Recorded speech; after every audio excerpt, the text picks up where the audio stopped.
ever going to start this podcast you've been talking about for like forever? Do you think that anyone will actually want to listen to something like this? What is your plan for an introduction? Are you sure you want to talk about these topics? People usually disagree. 3 hours? Are you crazy? Do you think you're some kind of expert or something? Are you planning to have an intro song? What if a bunch of people get really mad and hate you over this?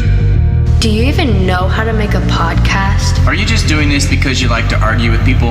Don't let this be just one more thing that you talk about doing, but never actually do. Wouldn't it be better to do just one episode for each topic? Stop trying to change people's opinions. Just live your own life. Dude, people are never gonna agree. Just let it go. Is this going to be a long intro? Because if it is, I'm bored already.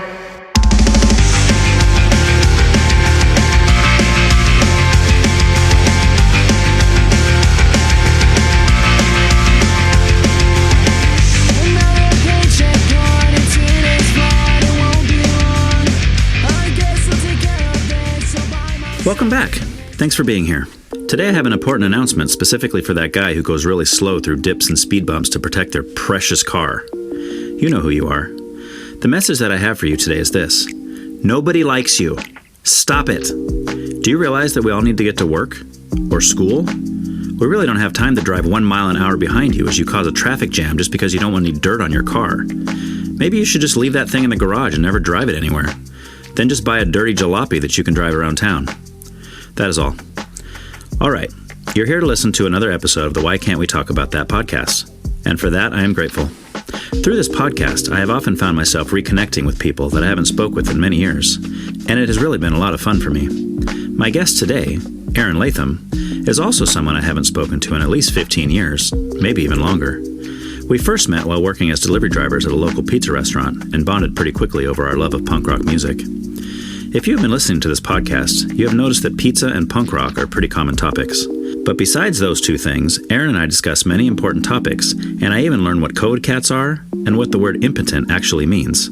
Topics included in today's episode are Green Day, the Chipmunks, Bad Religion, Operation Ivy, Navigating Boys with Our Daughters, Iron Maiden, N.W.A, Two Live Crew, MC Chris, Technotronic, Alternative Music, songs Ryan really likes, Poison, The Offspring, Fleetwood Mac, Miles Davis, 9 Inch Nails, Pink Floyd, Propagandhi, High Lonesome, Sprung Monkey, Changing of Narratives, Rape, Homeschooling, COVID school closures, COVID cats, being scared to use a bidet, Mexican food, underage drinking, artificial intelligence, Dungeons and Dragons, Beets, Catfish, Brussels sprouts, abortion, impotence, the flu shot, appendicitis, ghosts, being a cook not a chef, intelligent design, aliens, Futurama, the soul, and morality. Enjoy the conversation. How many kids do you have now? 2 kids. Just 2. And they're how old? Too old.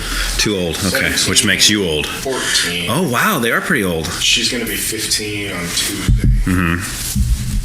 Yeah, I'm not ready for this. Yeah, I was never yeah. ready for this. Well, how old are you? You're a little younger than me, right? I feel like you're younger than me. I am 47. Oh, you're older than me.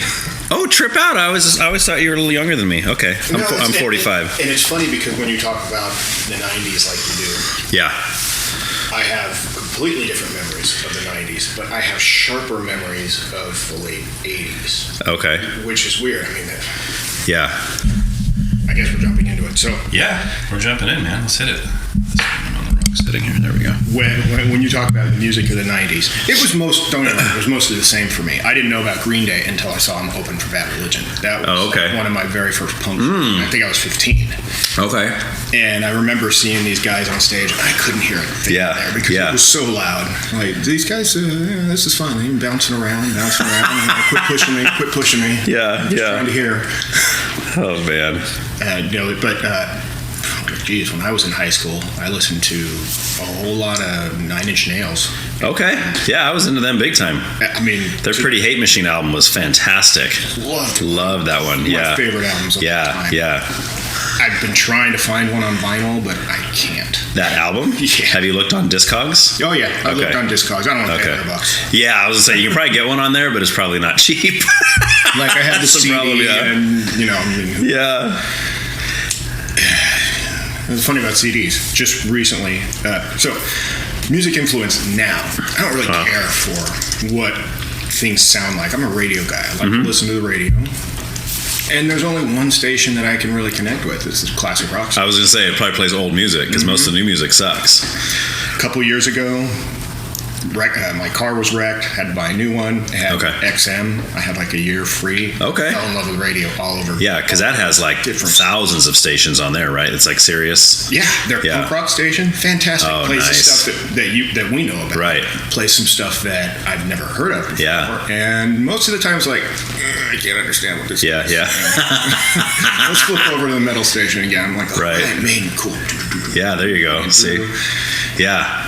And it gave me a big throwback. Yeah. To where I was just talking about. So in the 80s, I remember my stepdad, we had a tape deck that he had wired up directly to the battery underneath the Datsun dash on the driver's side. Okay. Because all it had was an FM AM radio in it. Right. He'd pop in tapes and like cassette tapes? Cassette tapes. Okay. Not 8-track. I'm not that old. I remember 8-tracks. My parents had some of those, yeah. I don't think we ever had an 8-track player in a car. No, can't remember. I think one of my aunts did. She actually had one in her car. I think it was a Chevy Nova, but I might be wrong about that. My grandfather may have. He drove like a 1960-something Buick Riviera. Okay. It may have had an 8-track player in it. Okay. Don't quote me on that. Someone's going to be like, this guy's an idiot. Yeah. No, it had buttons that you had to punch to get to favorite stations. That I definitely remember. Yeah. So anyway, the tape deck. That's awesome. A lot of Journey got played in there. Oh, nice. A lot of Tom Petty. Okay. And the Heartbreakers. Yeah.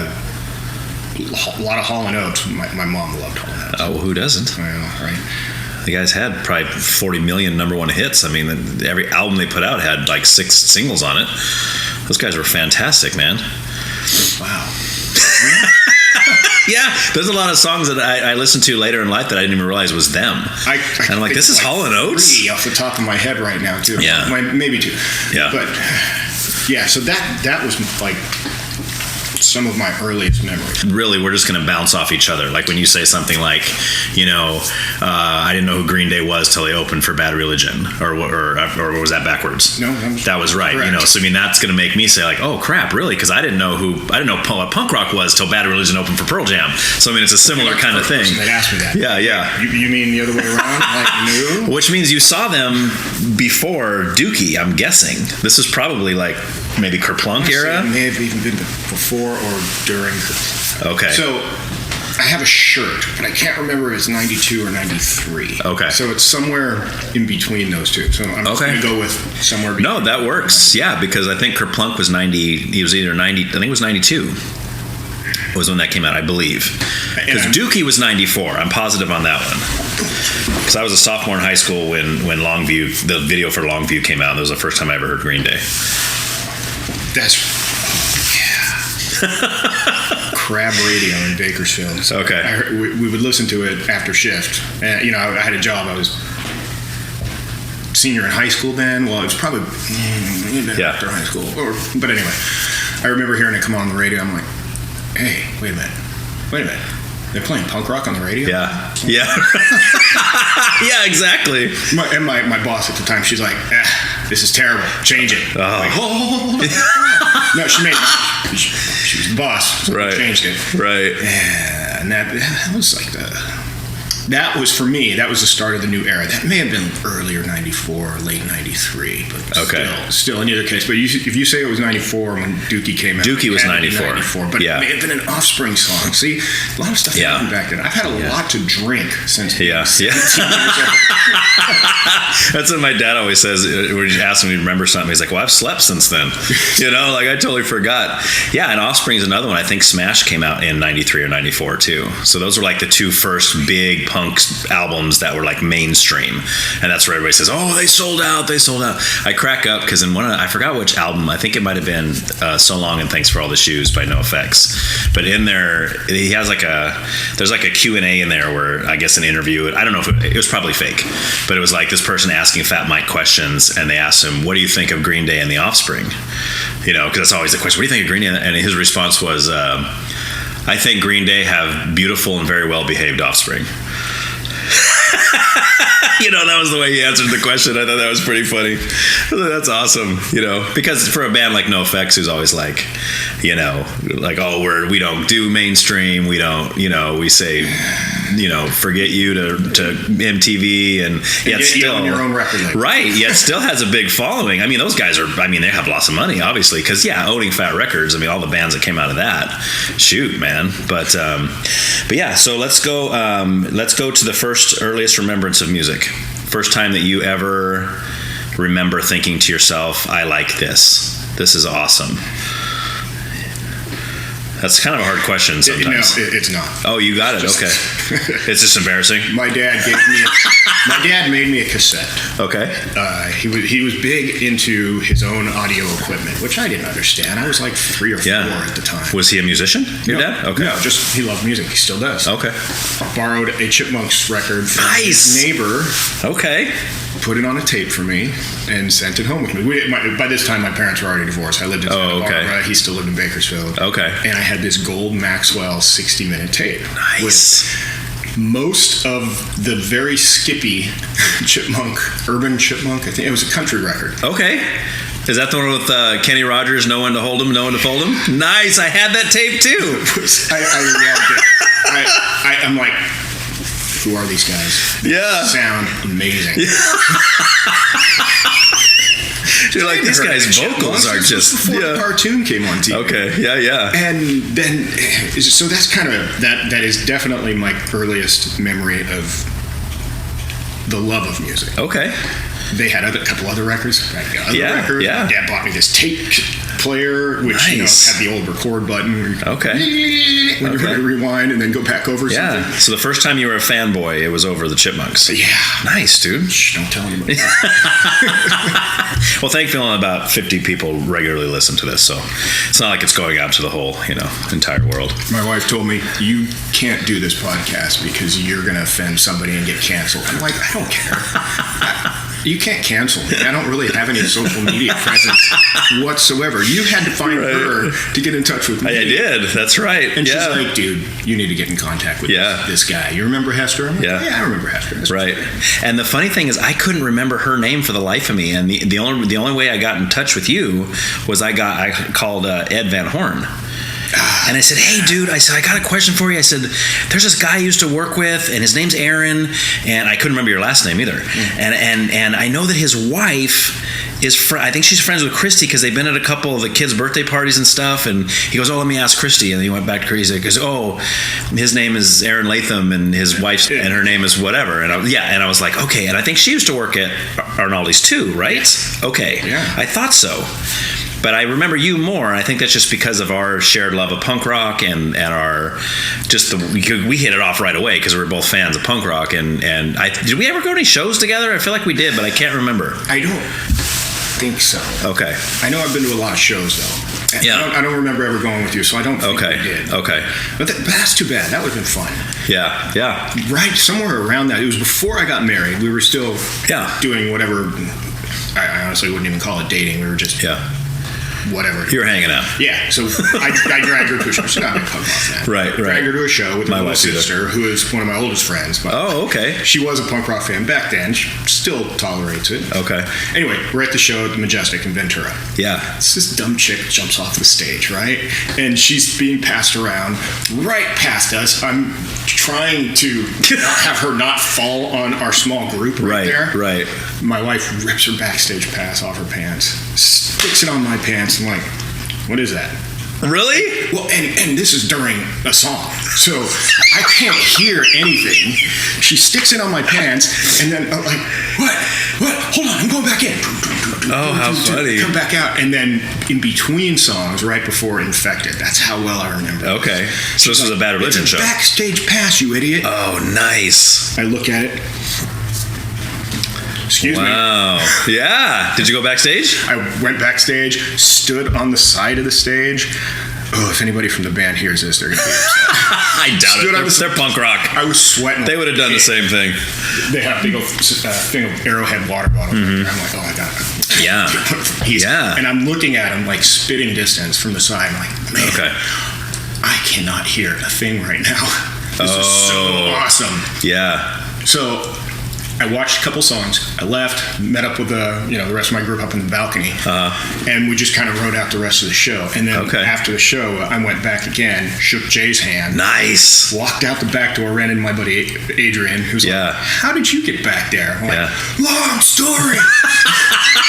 Yeah, your eardrums are all blown out. That was the last show I went to without earplugs. Yeah, every show since. That's how you know you're getting old, man. I've had to do the same thing. I was like 25. Yeah, I should have known better at the time. Well, at 25, I guess that's how you know you've been to a lot of shows. That's how you're blowing your eardrums out already.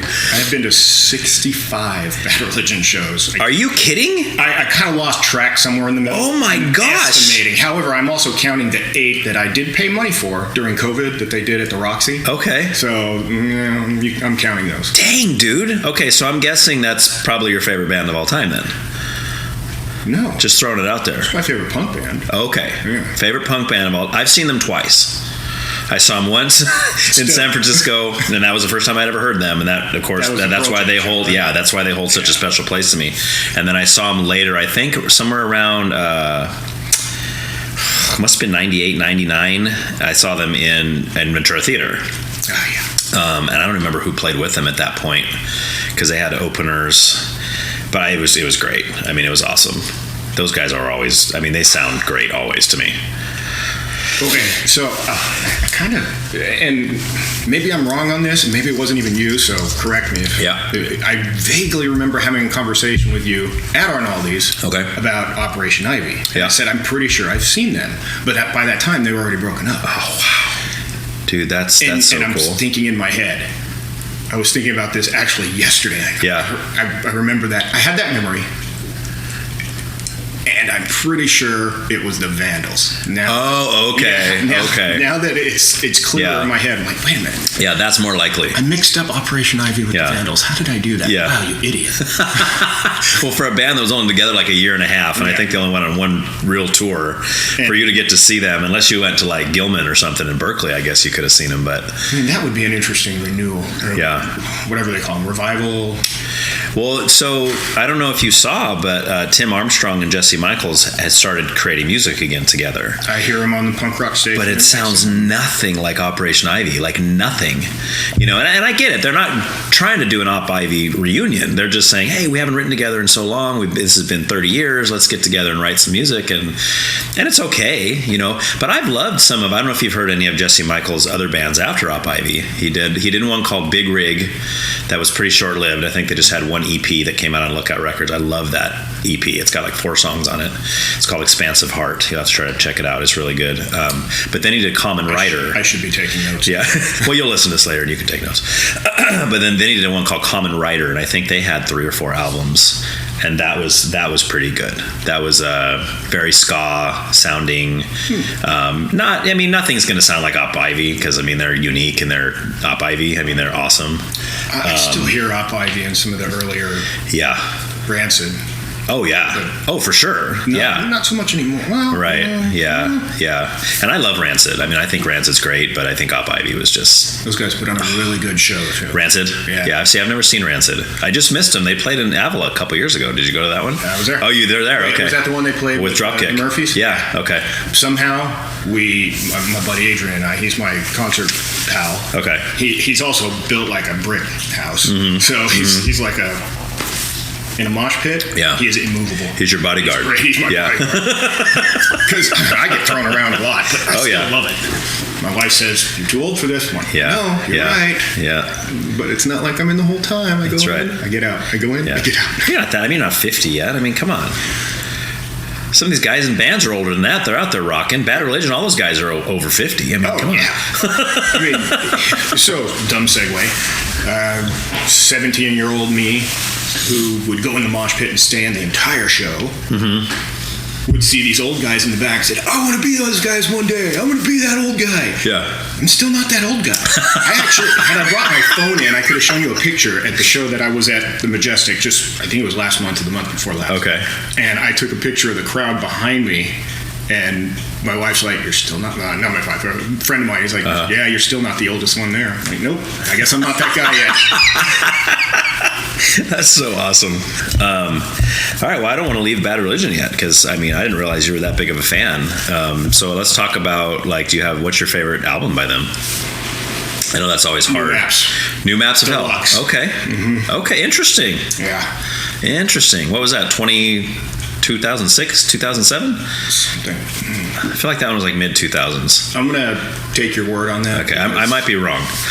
But after what most people would call the heyday, right? You have like Suffer Through, like Against the Grain, Generator era. All great records. Oh, well, they're all fantastic. I have yet to hear a Bad Religion album I didn't like. I obviously like some more than others, but I like them all. They're all phenomenal. So, have you? Is there one you don't like? No, there isn't. But I have a least favorite. Do you have a least favorite? I wonder if it's the same. I had a guy on a couple weeks ago. We shared the same least favorite. I don't want to say that I have a least favorite. Okay. Because then I'm going to sound like everybody else who talks about No Substance. But that's the one. I actually like.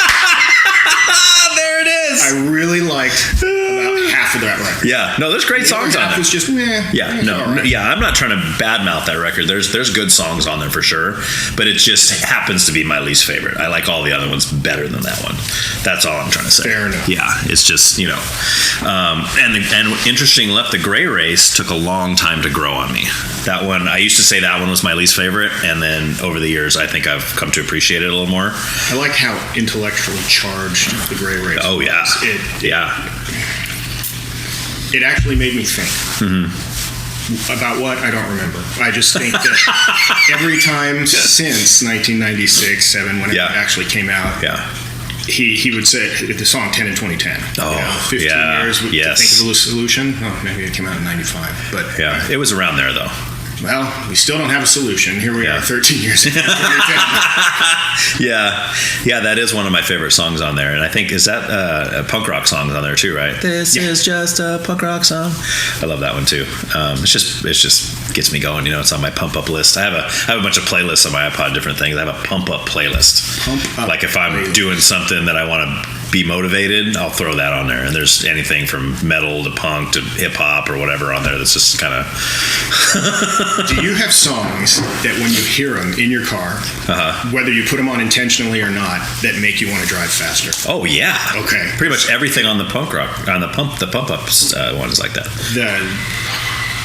There is a song on the Gray Race, and we're talking about the Gray Race. Yeah. What is it? Them and Us. Super fast, shredding intro. When I hear that song, it's like, all right, let's do this. Yeah, and then you got to be like, maybe I shouldn't be listening to this first. I'll get us in trouble. I do remember coming down the grade from LA, from Thousand Oaks into Casmalia, and this was before we had kids, so where I actually could afford a decent car. I'm flying down this. I'm doing 110, and it doesn't feel like. And I look down at the speedometer. I'm like, oh crap! I need to slow down. I have the same kind of a memory, different song, but the same kind of thing. And I actually got a speeding ticket because of it. Ooh. That's when I noticed how fast I was going when I saw the cop. Well, I think my wife also punched me. Yeah, I was slow down. I was by myself, and I was driving out towards Cuyama on the was that the 166. And I'm going out there, and there's nobody out there, just flying. And I've got the music playing. I'm by myself, so I got it cranked, and I'm singing along, and I'm just going off. And it was 10 Foot Pole. Remember the band 10 Foot Pole? Sounds familiar, but I couldn't say. Do you remember Pulley? Pulley? Yeah, Pulley. Okay, so 10 Foot Pole started with Scott Rudinski, who also was a Major League Baseball player for the Dodgers, but he was the singer for 10 Foot Pole on their first 2 albums. Yeah. Then he left. That's quite a blend. Yeah, he left and started a band called Pulley, which I also saw at Ventura Theater. I've never seen 10 Foot Pole, but 10 Foot Pole's guitarist took over vocals after Scott left. And amazingly enough, I love Scott's vocals, don't get me wrong, but amazingly enough, some of my favorite songs are after that. So there's a song called ADD that's just, dude, it just rips. And I had that cranked and I was singing, man. It's to the point, like, the cop was there and I flew by him. It wasn't like I saw the cop and I slowed down. I went, flew right by him. And then as soon as I did that, I was like, ooh. And then his lights go on. Yeah. And I was like, oh, no. Do you have any idea how fast you're going, sir? No, I don't, man. I was rocking out. Sorry. I think I got a speeding ticket on that same stretch. It was after you drop out of the canyon and you just keep going on the 166 or the 33, whatever it is. Yeah. So you get to the freeway, the 99 freeway. Right. I think I blew over the I-5 overpass. Yeah. This was like 1 a.m. when I was younger and dumb and drove a little Toyota. Okay. I probably flew over it like going 90, listening to some I don't remember what I was listening to. Yeah. I was rocking out. Yeah. And the lights come on behind me. It's like, and then the fun just goes out at the window. It's like, I was having a good moment. And I think that's what I said. So, son, you know how fast you were going? I was like, I don't know how fast I was going. I was just jamming. See, and I feel like we almost say that in the hopes that he's going to be like, oh, yeah, what song? Yeah, right. Oh, I was listening to ADD by 10 Foot Pole. No way! I love that band. Here's a warning. See you later. That would be great. I mean, this is why I think all CHPs are jerks, because that'll never happen. But if it does, I will change my mind. Just putting that out there. Just in case. Yeah. Oh, man, that's so funny. So, all right, well, throw at me some of your favorite all-time Bad Religion songs then. It doesn't have to be any kind of order. But just like Fields of Mars is fantastic. Okay. I love it. When they do it live, when they did it live on the shows that they broadcast from the Roxy, they had a slide guitar in it. And Greg starting it out on the piano. Okay. It was beautiful. Yeah. And I like that song because I can do it on guitar, and it's fun. Okay. That's what I did with my COVID time. I learned how to play the guitar. Nice, dude. I started a little bit before, but really laid in. Okay. Because my kid, Charlie, who couldn't keep her name on there. Yeah. She said, Dad, you should learn how to play the guitar. Okay. Nice. Okay. Is she your oldest? Yeah. Okay. Is her full name Charlotte? No. Just Charlie? Charlie. Okay. When it turned out my wife was pregnant, I was so scared. No, I'll get to that later. Oh, I'm sure. Because I know you're going to ask me about the A word, which I think is a disgusting topic, but I'll still talk to you about it. I don't know what the A word is. Oh. Yeah, that A word. No, I never ask about that. I mean, we can definitely talk about that. We don't have to. When you go into your intro, or maybe it was like, you went heavy into it the first few episodes, but anyway. Yeah. Second episode is probably of the first season is probably the most intense conversation I've ever had about abortion. So I do remember that one. Yeah, and I thought it was great. Again, to me, that's a perfect example of two people completely disagreeing on it, but yet having a civil discussion where we're sharing our points of view, and it was awesome. I loved it. So at some point we bought a condo, and I remember my wife throwing up on the side of the house because of morning sickness. Why we moved in on Christmas Eve, who knows? It was like 85 degrees outside. Of course. As it usually is. That's usually what it is around here. And I'm trying to move a couch by myself because somebody is morning sick. Anyway, yeah.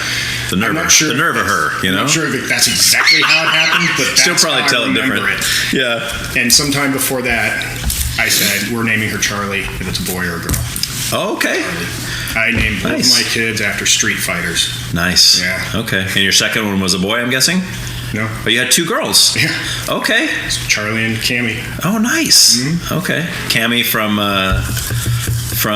is that Street Fighter? Mm-hmm. Okay. Both are Street Fighters. Okay. And I hadn't even realized that until one of my oldest friends was like, dude, you named your kids after Street Fighters. Like, yeah. I did. Yeah. Intentionally. Yeah.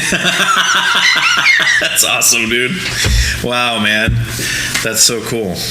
And they're 17 and 14, you said? 2 girls, huh? Dang, man. I mean, I have 2 girls too, but I also have 2 boys, and they're spread apart. So my youngest girl is 15. So that's a fun age. No, it's so. Not. Let's not sugarcoat it. Yeah. She has a boyfriend. Okay. He's I'll give him this. He's a nice kid. Yeah. And she could do a lot worse. Oh, yeah. Yeah. I don't like that he's taller than me. Oh, that's kind of frightening. Nah, not really. Is he the same age as her or older? Because you're pretty tall. What are you, 6 something, right? They're roughly the same age. So, yeah. He may have already turned 15. She's 14. Okay. It may also be that I really don't care. He's a nice kid. Yeah, yeah. No, I've been 73 inches since high school. Okay. Until just recently. My father-in-law was measuring the girls. He's like, get over here. All right, okay. I'm going to be 73 inches. He measures it. Yeah, 73 inches. And then at some point, my mother-in-law was like, hold on. I think you messed me up. You're going to have to do us all over again. And then I came in at 72 and a half. Oh, you're shrinking, dude. Oh, and I'm like, wait a minute, hold on. Really? I need that extra half inch. Who knows? Maybe you had some like corns or calluses on your feet before, and those went away. So I mean, you can look at the bright side. That's possible, and that would make you shrink a little bit. You know. Now I have to get a new license because it's. That's cool, man. Having a teenager, and the dating starts and all that. I mean, we've never done dating. We've done more of like courtship kind of thing. Like my older daughter, she had one guy she was interested in. He was interested in her, and they kind of, we just monitoring it, keeping an eye on it. And then that didn't work. And then she met another guy, and now she's married to him. So, so it's kind of cool. Well, I'm not even thinking that because it's like teenage puppy love. We've all had it. Right. Yes. I mean, it's cute. Yeah. Yeah, you just want to kind of make sure that, like, because I know when I had teenage puppy love, things happened that shouldn't have. You know what I'm saying? Like, that's what as parents we need to monitor and make sure that that's not going to take place. So, and I'm thankful that this kid's parents are also like that. Okay. Now, I'm not very religious, hardly at all, but I did marry Catholic. Okay. My kids were baptized Catholic. Okay. And one of them actually cares about it. Oh, wow. The other one does not, but the youngest one Interesting. does. But you've given them the option, and they get to choose that. But yeah, I mean, I was just going to say too that like even like my 15-year-old, there's a boy she knows a youth group, and they obviously like each other, but see that, like you were saying, getting in touch with the parents is perfect. Like, because if you're on the same page with the parents, you can say, okay, we're all noticing this. Obviously, these two like each other. We're not going to be like, stay away from them, go, because that's not the right option either. But it's like, we're aware of it. So just make sure that they're not sneaking off somewhere or they're doing whatever. So we kind of we had a backyard movie night here last night, and my daughter always fills the backyard with teenagers, and we watch movies in the backyard. And that's cool. And then he comes over too, because they're all part of the same friend group and stuff. And they kind of, they sit down in the front, on the blanket next to the thing. And we're, of course, we're in the back row in full view, so we can see. So we're not like sitting right next to him. It's like, hey, well, how's it going? Answer yourself. And and to what you said, like this guy, he's really, I mean, he's a good kid. I mean, he really is. He's very helpful. He's very polite. He always tells me, thank you, Mr. Hester, for inviting me. And I think to myself, when I was 15, I wasn't that guy at all. I was, cocky and not very nice. And I was like, I didn't respect authority at all or elders or nothing like that, So he's definitely better than I was at that age. I wouldn't have. Oh, yeah. Paid you for that. What happened? I was. We'll get to that in spiritual discussion, but that's what happened. No, I mean, what happened to lead up to being such a 15-year-old jerk? Because I was a terrible kid too. Oh, okay. Yeah. I mean, it's just I grew up, and I had great parents. I mean, I had great upbringing. I just, I was your typical worldly kid, I guess. I mean, I wouldn't say I was a jerk, but I mean, I wasn't the kind of guy that I think someone's daughter would want dating them, if that makes any sense. Yeah, perfect sense. And I've joked before about, like I said, I met my wife when she was 15. I was 17 or 18, and she and her parents didn't like me at first, and I'm like, I totally get it. I wouldn't have liked me either at that time. But as years goes on, I have a good relationship now with them. My father-in-law has since passed away, but my mother-in-law, we still have a good relationship. And even with my father-in-law, before he died, we had a good relationship by then. But it wasn't in the beginning, because I was a different person, and they're like, oh, who's this guy coming in?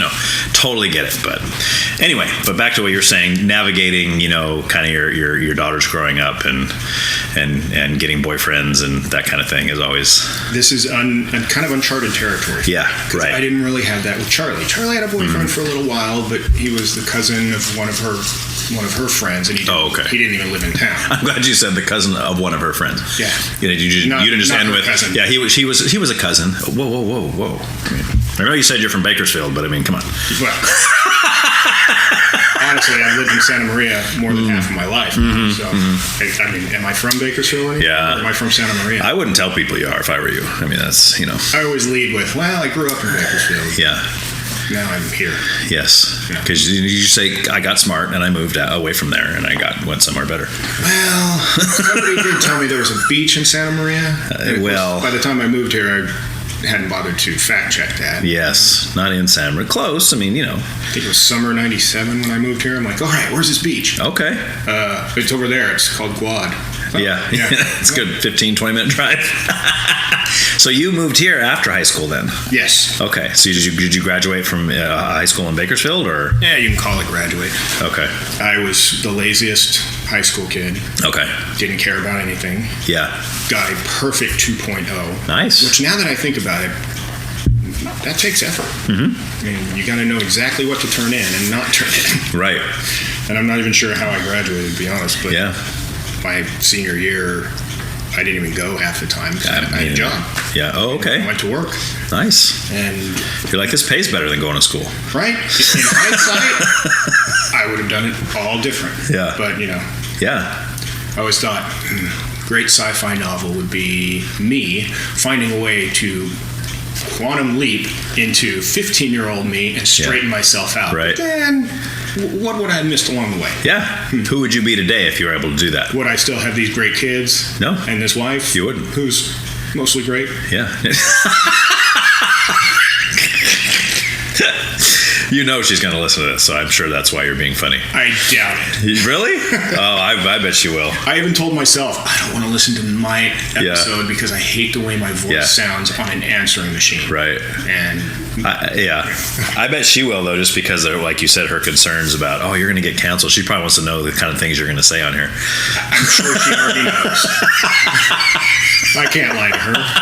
And she sees right through me. I tried to lie to her twice in our marriage, and both times it did not end up in my favor. I'm like, you know what? That's good. I'm done with that. That's a lesson learned then, right? Yeah, that's now good. I'm just blatant about everything. She's like, you need to not say that. Yeah. But that's how I feel. Yeah, you can't be blatantly honest about everything, though. Because wives will say they want you to be that way, but if she's like, does this outfit make me look fat? Or, does she better never ask me did you like this dinner? Or how was dinner? And I mean, sometimes if we're blatantly honest, like, you've done better. There's been better meals you prepared for me. It was all right. It was okay. It was good. We don't say that, though. Yeah. Since I'm the cook, I got that a lot. Oh, okay. I get that a lot. So you do most of the cooking in your family? Yeah, she knows how to work a microwave. Okay. That's about it. That's good, man. Now I'm in trouble. She can heat up. Yeah, she can heat up the leftovers that you cook the next day. That's good, man. All right, well, cool. We're bouncing. I like bouncing. So let's go back to, you said Bad Religion was your favorite punk band of all time. So would you say punk rock is your favorite genre of music? Or do you have, so what's your favorite genre of music? I go through phases. Okay. Punk rock is always there. Okay. But then again, blues is always there. And I can't say I'm a metal fan because I've said that before and people are like, you heard of these? No. Nope. Nope. It's like, well, what kind of metal you listen to? Yeah. The stuff that I used to hear in the 80s. Right. That's my kind of metal. Right. That's why one of the first things I mentioned was Maiden. Oh, okay. My mom had a friend who had a son who was a few years older than me. I think his name was Eric. Yeah, his name was Eric. Huge metal fan. This guy could draw like the album covers. Oh, those are crazy album covers too. Sick album covers. Oh man, that's what I remember about Iron Maiden was the cool album covers. And he would play a lot of Maiden. He played a lot of Megadeth too. But yeah, they're pretty good. Also cool album covers for Megadeth. Yeah. Maiden, clean music. Yeah. Some of the smartest things I've ever heard, and you know, as an adult, I appreciate it for that. As a kid, I just thought, oh, this is cool. Yeah, this is fast. This right, is loud. Right. This guy screams. Yeah. But here now, I hear the harmonies. And, okay. And that's why. I didn't push Maiden on my kids, but right. I played Maiden, a lot of Maiden around the kids. Played it right in the background just to see if they'd be like, "Hey, Dad, what's that?" Yeah. You know. And that never really took off. No, it doesn't for me either. If it's bands I like. Well, I'll be upfront honest with you. I don't hardly know any of Iron Maiden's music. So I mean, I remember the album covers growing up, and I was like, "Oh, that's kind of cool." And you know, a friend of mine recently has turned me on to them, but I still haven't really went into listening. So I would ask you, and I ask all my guests this when they bring up a band that I don't really know much about, if I'm going to start with any Iron Maiden album, where should I start? Like, what would you suggest? I don't even know how to answer that. Okay. Maybe start with their newest ones. Okay. I'm going to pronounce it wrong, but it's like a Japanese sword word or something. Okay. Senju. Yeah. Yeah, if my brother-in-law was here, he would correct me. Hey, I don't know how to say it either, so you can say it however you want. I won't know the difference. Just right. Newest record. It's I used to have a Google Play Music account that I did pay for, and when they got rid of it, it switched over to YouTube Music, which I don't really care for because I think, at least I feel like I got grandfathered in because I don't have to listen to ads, but it pauses on me from time to time. It irritates the heck out of me. Probably you were writing the best part of the song too. Yeah. It's like, here comes a guitar solo. Here's an ad for something. It's like, what? No. What are you doing? But on my phone, I can't. It won't even let me minimize it. Oh, so man. I don't even use it at all. But on a computer, that's why I said I feel like I got grandfathered in with the exception of those pauses. So when the new record came out, like the day it dropped, I'm like, all right, new Iron Maiden record, let's go. Yeah. Into it. I listened to it like 6 times that day. And wow. And then I realized that because it's YouTube Music, there were videos going on, but it was like behind Outlook. So I didn't actually see it. I was just listening to it. Yeah. And there's I don't remember the names of the songs, but that's all right. One of the videos was just horrific. Like badly made? No. Horrific, like hard to watch? Wonderfully made. Okay. Hard to watch because it was so... they had like a Trump character in it. And, it's political. And then... I need to go back and watch it. Okay. If you see it, you'll know what I'm going to watch it now. You already got me intrigued. So yeah. And I think it's like the 3rd track in. Okay. So compared that to, like, obviously you probably listen to their whole catalog, I would imagine, most of it, if anything. Most of it. So most of the time with a lot of bands, when people talk about a band's newer album, it's like, yeah, it's pretty good, but it's nothing like back then, or it's nothing like this album, or their sound is different. But you're saying it's still just as solid. To me. Okay. And again, see, like I said, I go through phases. I remember Maiden being a kid, and then I had a gap, and then XM, when the car got wrecked, and I started listening to all these different stations again. That's where I kind of came back. I want to say it was like 2017. Okay. And then this is why I love Sirius XM. That's why I keep paying for it. Because I have it's Ozzy's Boneyard. That's where that's where I hear all the old metal. Right. That's where I reconnected with it. There's a B.B. King's Bluesville. Okay. And again, I couldn't name a single blues song. Right. But when they come on, I know this one. I know this one. Yeah. I mean, most of them are like. Yeah.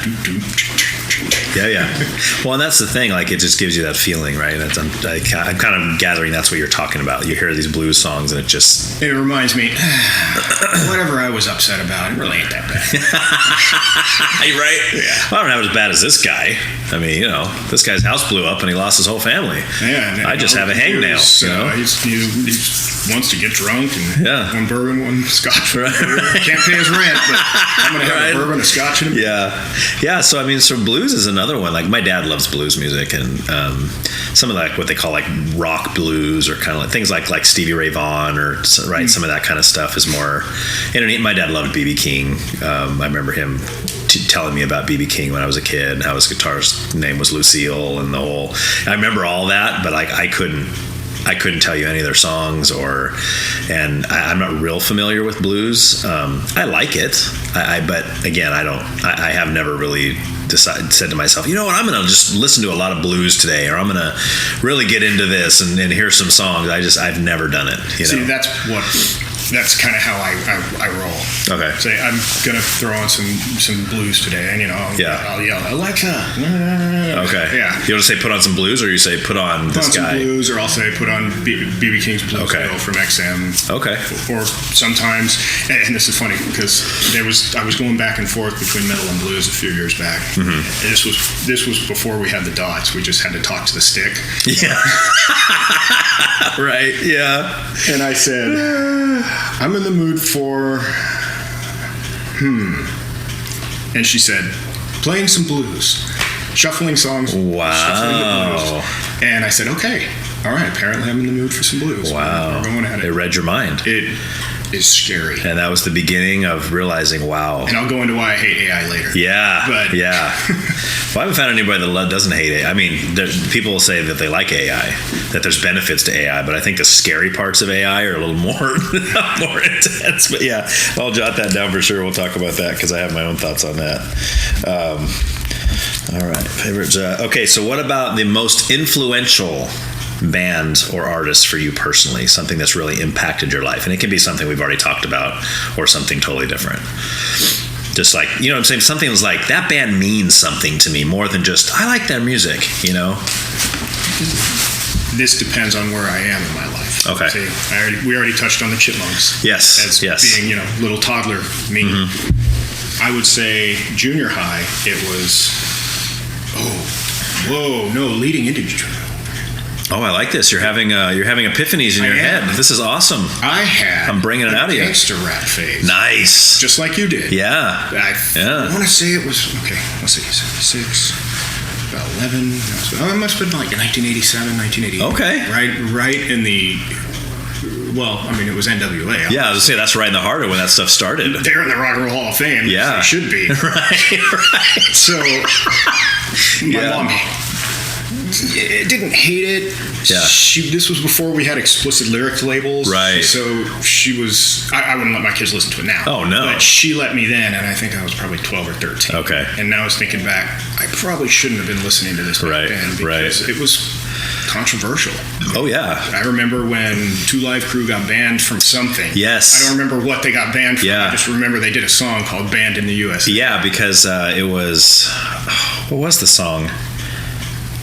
I forgot the song. You're right. I should remember it. I mean, any of their songs could have. Well, they had like Me So Horny, and they had like it was that F. Well, I mean, they're all supposed to be funny, but there was one, and there was the one where they called out the people that F Martinez or whatever that one was. But I think that might have been after. That might have been on the Banned in the USA album because they were going backlashing against whoever banned them. I think that's what it was. They were like, screw these guys because they cut us. The song was corruption in politics or something to the effect. Right. So I assume it was Capitol Hill that did the whole thing. So yeah, man, Two Live Crew, dude, that's a group I haven't heard of in forever. But you're right, they were like in the forefront of all that too when it came to like explicit lyrics and that kind of thing. And I mean, that was a little later. I wasn't 13. I was probably 15 or 16 when I first heard the Two Live Crew. Yeah, and it was like I've never heard anything this.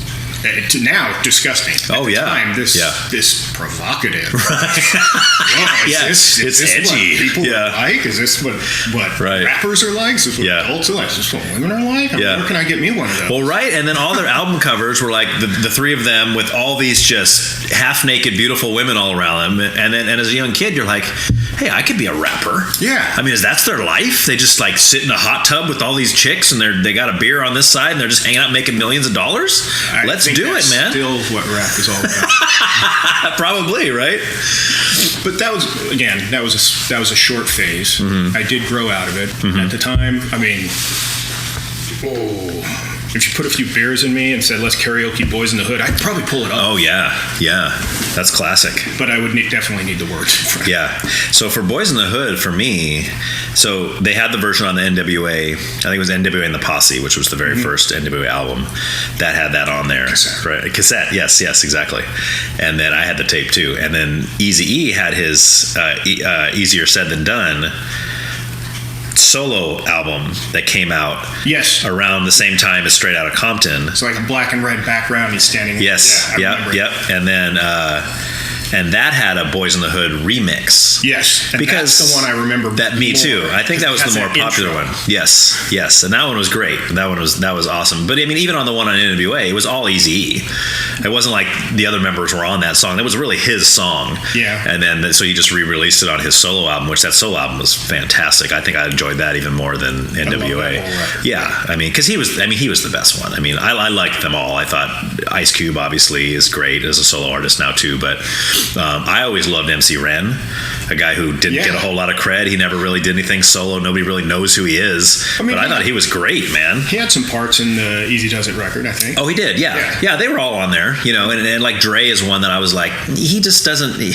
Back then, especially, I didn't think he was a good rapper. I get it. He makes good beats. He writes good songs. But as a rapper, I thought he was miserable, especially when you get to like the album title I can't say the name of, but For Life. The one that's got the N-word, For Life is the name of the album. On that one, he got real raspy, and he's like, and I was like, who is this guy? They got a new guy, and they're like, no, that's Dre. That's Dre? He's like, what is he doing? But then when the Chronic came out, his solo, I was like, okay. Well, no, that is. That's what I'm saying. That was his first solo album. But like on the N.W.A. album that I just mentioned, that I can't say the name of, that's where he was rapping real gravelly and real raspy, and I don't know what he was trying to do there. But it just sounded terrible. I was like, this guy can't rap. I mean, he needs to stick to making beats, and that's it. You know? I'm trying to remember the one you're talking about. Yeah.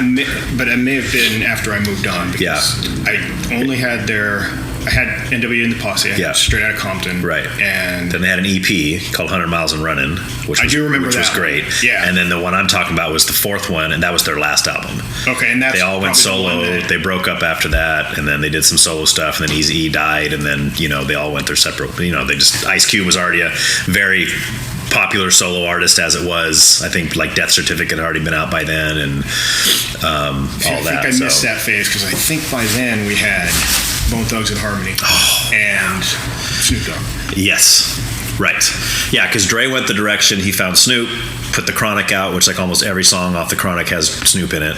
And then Eazy-E found Bone Thugs and then started producing them, which their first couple albums are, I mean, those guys are phenomenal too, obviously. Yeah. We had that tape. Oh, yeah, dude. I remember the first time I heard Thuggish Ruggish Bone, I was like, okay, what is this? Oh, yeah, dude, that little keyboard. See, that's what I loved about 90s hip-hop. They had the keyboards in there. I don't know if that's what you consider the G-Funk era, like with Warren G and Dre and Snoop and all these guys, the Dog Pound, but they had like this keyboard sound that was so cool. And the new rap, they just don't do it, you know?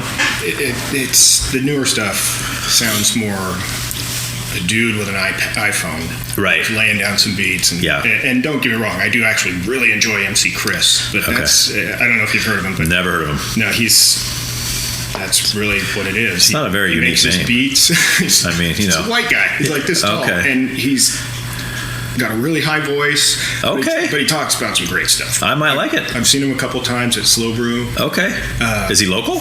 No. Okay, I don't even know if he's still doing anything anymore. This was at least a decade ago. Okay. So. And is it Chris, like normal Chris? I mean, come up with a better name, dude. Come on, you know? I mean, it'd be like, hey, Ryan, you become a rapper? Yeah, what's your name going to be? MC Ryan? It's like, come on, think of something better than that, you know? But interesting. Okay. So I've never taken you for a hip-hop guy.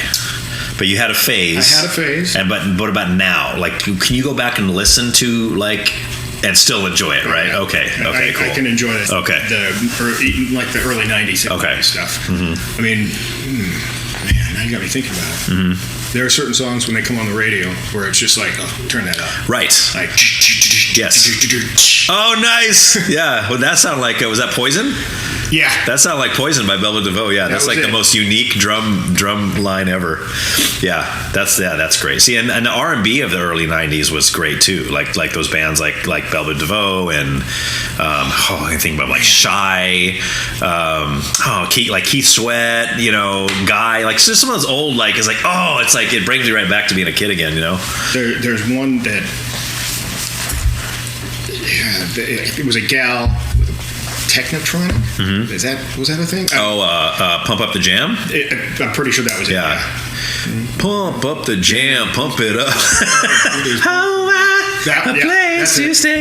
Yeah. That was fun. That was a fun era.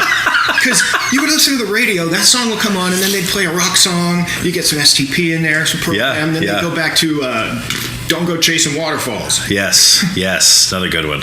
But see, I think that was the beauty of that time. Is like, and I've said this so many times on here before, but I have to keep mentioning it because when I first came into like the early 90s, late 80s, early 90s, nobody really said things like, I like all kinds of music.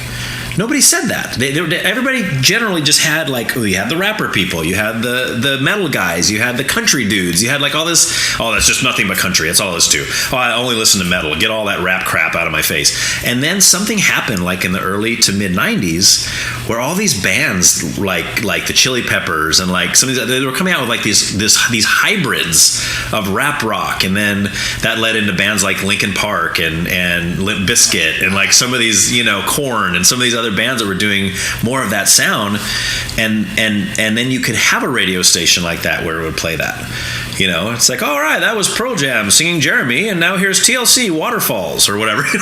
Just like, wow, because people could dig it.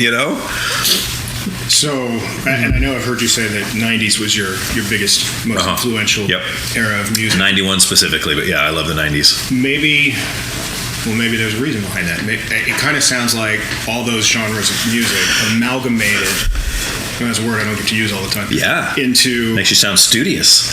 Into, everything you just described. We got rap rock, rap metal. Yes. Opera metal. Yeah. Jeez. Maybe that's what alternative was. Maybe. It's kind of a generic label. Yeah, because I never even knew what that meant. Alternative. Well, I'm still not really sure what alternative means. I mean, I know what it means for me, but I don't know if that means the same for everything. Alternative for me was what I just described. This is an alternative type of radio station where we're going to play some 90s hip hop. We're going to play grunge. We're going to play some punk rock. Let's throw some metal in there, and then we're going to throw in some Motley Crue. Yeah. Why not? Yeah, I love it. And and that may seem strange, but I mean, like, I even have playlists where just like I have a playlist on my phone called Songs Ryan Really Really Likes. I think I have the same, but except it's songs Aaron really really likes. It's the greatest songs ever done. See, that's what mine was called. It was called The Greatest Songs of All Time. And then I thought to myself, that doesn't quite fit, because someone else might listen to it and go, "Oh, dude, that song sucks." And my wife would be like, I play this playlist in the car and stuff, and she'd be like, "Can we turn this one?" I was like, "Babe, this song is awesome," but she doesn't like it. I'm like, "Okay, so maybe they're not the greatest songs of all time, but they're songs I really really like." Yes, exactly. And I played it for my kids, and I know which ones they picked up on. So this goes back to my phases. Okay, so I'm coming around. Yeah.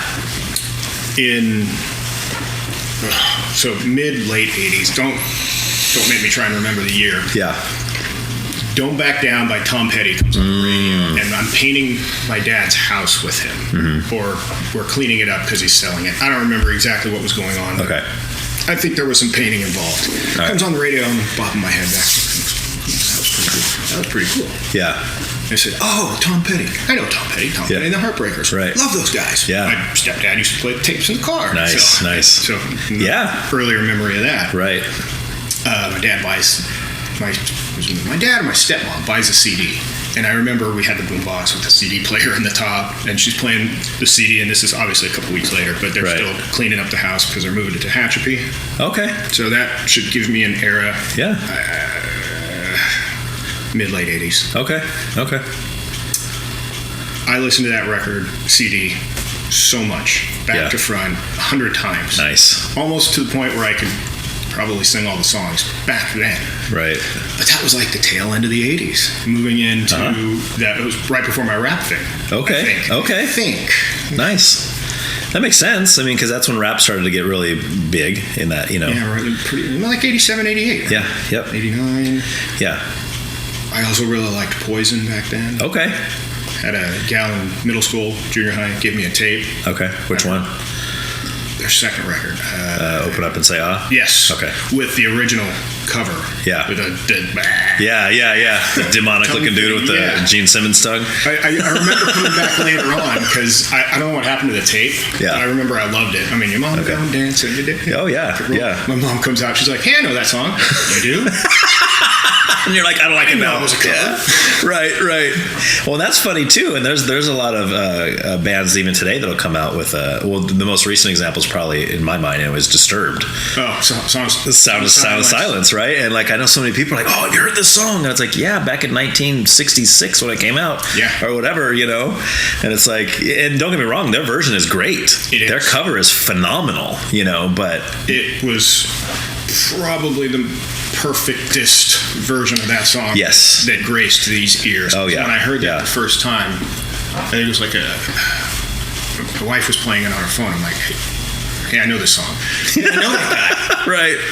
What's going on here? Yeah. Isn't that funny when that happens? The other day I was delivering pizzas and I was listening to the radio and I'm hearing this song and I'm going, I know this song, but I didn't. Like it wasn't, there was something off.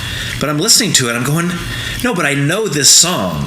And then it took me a minute, and it was just this weird thing where my brain wasn't computing, and then it hit me what it was. It was a cover. It was I don't know if you're a 21 Pilots fan at all. Do you know anything about them? I've heard you talk about them. Oh, you've heard of them? Yeah. I love them. But anyway, they have a song called Heathens that was on the Suicide Squad soundtrack. It's a great song. And I was listening to this. There's this I do know that song. Okay, yeah. I didn't know that was it. Yeah. All my friends are heathens, take it slow. Yeah, so I hear this like screamy metal version of it on the radio, and I'm listening to the words going, no, I know these words, but this is not the right sound, but it was still the same kind of melody, and it was a band called Wolves at the Gate, which is like a screamy, I think it was Wolves at the Gate. I might have that wrong, actually. I think it was Wolves of the Gate. They have a cover of it, and it's a great cover. It's like you know, friends are here. It's like totally hardcore, and it's like, yeah. I still like the original better, of course, but anyway, it's just you reminded me of that because it's funny how our brains will just like our brain knows it knows, but then the other part of our brain's going, but you don't know because it's something fishy here. Like this is not what I know, you know. So it's just funny. It's like the Aerosmith version of Come Together versus the Beatles version of Come Together. Oh, right. Same song, right. But so different. Oh, yeah. Yeah, exactly. All right, so two more things I want to talk about before we head into politics. Let's do your top 5 favorite bands of all time or artists of all time. I know that's difficult. And again, it can be some that you've already mentioned. It's fine.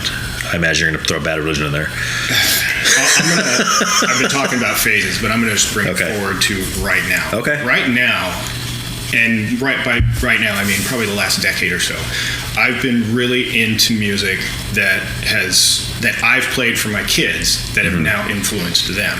Okay. So if you were to ask me what my probably most listened to punk band is now, it wouldn't be Bad Religion. Okay. The Offspring. Oh, nice. Because we went to a show, and they had so much fun. Oh, you saw them live? Yeah. Oh, dude. When was this? It was a couple of years ago. Okay, so pretty recent. It was at Wiener Robles. Okay. And I had tickets to Fogerty, who I've never seen. John Fogerty? Yeah. Okay. I didn't know that they were the same night because I'm an idiot and I can't read a calendar. Yeah. At the same place? Two different places, obviously. One was at the fair. One was an opening for the other. No. That would be pretty funny if John Fogerty's opening for Offspring. One was at the fair, the other one was at Wiener Robles, and I had tickets with my in-laws. My father-in-law is like, go with the kids. Yeah. I said, I've seen the Offspring before. It's like, doesn't matter. Go with your kids. Okay. Like, okay. I did. I went, that's so much fun. And then they're listening to the music. They're playing the music. I said, okay. I kind of like this feeling. Let's try this again. Yeah. So I started going back to some of the other stuff. And leading into this, when my kid learned to play was when she was learning to play piano at 5. She was learning from a particular teacher who taught her music. Right. You know, the classical piano stuff. Sure. But she wanted to play rock and roll songs. So she did a great version of Hey Jude. Oh, nice. So okay. I was able to influence 1 or 2 of my kids with some Beatles music. And that's That'll a victory. make my mom proud. Right? Yeah, right. You're like, yes. So, and that's kind of where I'm going. So, favorite bands favorite bands now are the ones that I've influenced my kids. We were on a cruise ship, and my oldest daughter, again, we were at a Fleetwood Mac tribute show on the ship, and she fell in love with it. I'm like, I know this band. Yeah. I'm actually probably got a bunch of CDs by these guys. So it was just like a cover band that was playing Fleetwood Mac songs. Yeah. Okay. So she fell in love with that. So they had another tribute band over here at Vina Robles again. We went a few weeks ago. Fantastic show. What were they playing? Fleetwood Mac still? It was Rumors of Fleetwood Mac. So they did. Yeah. But it was a different band. It was a different band. Oh, nice. Okay. And they sounded than what Fleetwood Mac would sound now. Interesting. But I mean, I have the live record, some live records from back in the 70s, right? And they sound okay. So this band killed it. Yeah. So right now I've been on a real Fleetwood Mac kick. Okay. Nice, man. I love Fleetwood Mac. My brother-in-law let me borrow Sorcerer by Miles Davis, so I've also been on a jazz kick. Okay. See, and that's another one. I had another guest who mentioned Miles Davis is because he's into jazz and stuff. And see, that's another genre that I'm not really. I don't dislike it, but I don't know anything about it really. I've heard a little bit of here and there. I've heard some Miles Davis, but not a lot. It's if you really need to focus. Okay. It's great focus music. Okay. And I mean, in my day job, I usually play a lot of focus music. Is it like instrumental mostly? Mm-hmm. Okay. See, that's like when I'm reading and stuff, I like to have instrumental stuff playing, like classical or maybe even jazz. Nothing like instrumental, like, Metallica's instrumentals off there, put on like Orion or whatever. I do love non-vocal metal. Okay. I find it very calming. Okay. I know that's weird, but not like fast and shredding, but just right. I like the melodies and the harmonies. Sure. Multiple guitars and throw in a harpsichord if you have to. Yeah. Yeah, but like my problem with anything with actual vocals, if I'm trying to read or study because I can't be hearing 2 sets of words at the same time. But like if it's instrumental, it's very relaxing for me. And I can listen to mellow metal, but like nothing that's going to make me, like I said, I pump up that kind of the ones you were talking about when you're driving. It's like, all right, I'm going 112 now. I don't want that when I'm trying to read. This is the opposite of that. Yeah. Where very calming. I need something in the background to make me focus on what's going on right in front of me. And if it's non-vocal metal, great. If it's Franz Liszt, even better. Okay. Pianist. Yeah, I never heard of him. Yeah. Actually, you can tell by the look on my face. He doesn't have no idea who that is. All right, so we got Offspring, Fleetwood Mac, Miles Davis. You're really hitting all the different genres here. Yeah. These are your lately ones. Can you give me 2 more? Yeah, I can. Okay. I have actually just been jamming a lot of Nine Inch Nails lately. Okay. The Fragile. Okay. Some people may argue, but I think it's their best record. Which one? The Fragile. Oh, okay. Yeah, that one was that the 3rd album? 4th album? I get all confused. I mean, if you count Broken. No, Broken was an EP. So yeah, they're 3rd. Okay. I remember that one. I gotta find Broken. I haven't heard. Is Trent Reznor doing anything now? He does a lot of like movie scores and stuff, doesn't he? Well, the dude did win an Oscar. Okay, for movie scores, right? Yeah. But does he doesn't really do Nine Inch Nails anymore, though, does he? Yeah, they do. I saw okay. Oh, really? Yeah, at the Bowl. Okay. Hate the venue. Yeah, it's hard to get to. I've never been there. But it was a great show. Yeah, I've never been there. A lot of good bands play there, though. Go once. Okay. Parking sucks. Make sure it's a band I really, really want to see. For acoustics, it's pretty good. Okay. Yeah.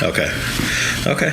But I usually ask for like 2 or 3 of your favorite songs from each of these bands. Mm-hmm. So could you give me like Half Truism by Offspring? Okay. It is more relevant now than ever. Okay. What album's that on? That's the later one, right? I want to say it's on Rise and Fall, Raising Grace. Okay. Yeah. Okay. And The Kids Aren't All Right. Oh, that's a good one. That's a good one. Yeah. All right. Let's see. Fleetwood Mac. The Chain. Okay. Be something a little older in the catalog. I really like the simplicity of Hold Me. Okay. It's yeah. It's kind of a pop song, but it's not. Yeah. I think you can't go wrong with Fleetwood Mac as far as I'm concerned. I don't think I've heard anything. With Miles right now, Okay. the entire Bitches Brew record. Can I say that? Yeah. Okay. Well, you just did. It's the name of a record. Yes. And I already got Nine Inch Nails, like The Fragile. I love The Day the World Went Away. Okay. That song right there, it's like Welcome to the Machine by Pink Floyd. You know okay. Yeah. Oh yeah. Okay, that's kind of what it reminds me of. Okay. I'm not even sure how I drew that line, but that will allow me to look back to AI later. Which I do still have written down. You know what? Thank you. Yeah. I was looking around for Wish You Were Here on vinyl for years. Okay. Looking for a good copy. Yeah. Well, I found a remastered copy at Amoeba last time we were down in LA. Nice. It was just like right there. It was sticking out as if, hey, look over here. Yeah. You've been looking for me. I'm like, oh, hey, Wish You Were Here. Remastered? Yeah. By mom, I mean wife. Right. Yeah. I need to buy this right now, even if we don't get to eat for the next week. And there it is. Welcome to the Machine. Okay. On the back side of that record. Nice. I know that was only one song by Pink Floyd. Yeah, but that's fine. Or by Nine Inch Nails. No. Pink Floyd. Now we're talking about Pink Floyd, but you were giving me a song. Because I only named off 4. Yeah. I've been playing that record a lot. Oh, okay. You're saying Pink Floyd your fifth? Yeah. Oh, nice. Okay. Nice, dude. Yeah, I like Pink Floyd. My dad's really into them, too. Cool. Big fan. All right, so before we leave music, I want to talk a little bit. There's a band, let's see if you remember this. There's a band that I showed to you that you'd never heard before, and you became a huge fan.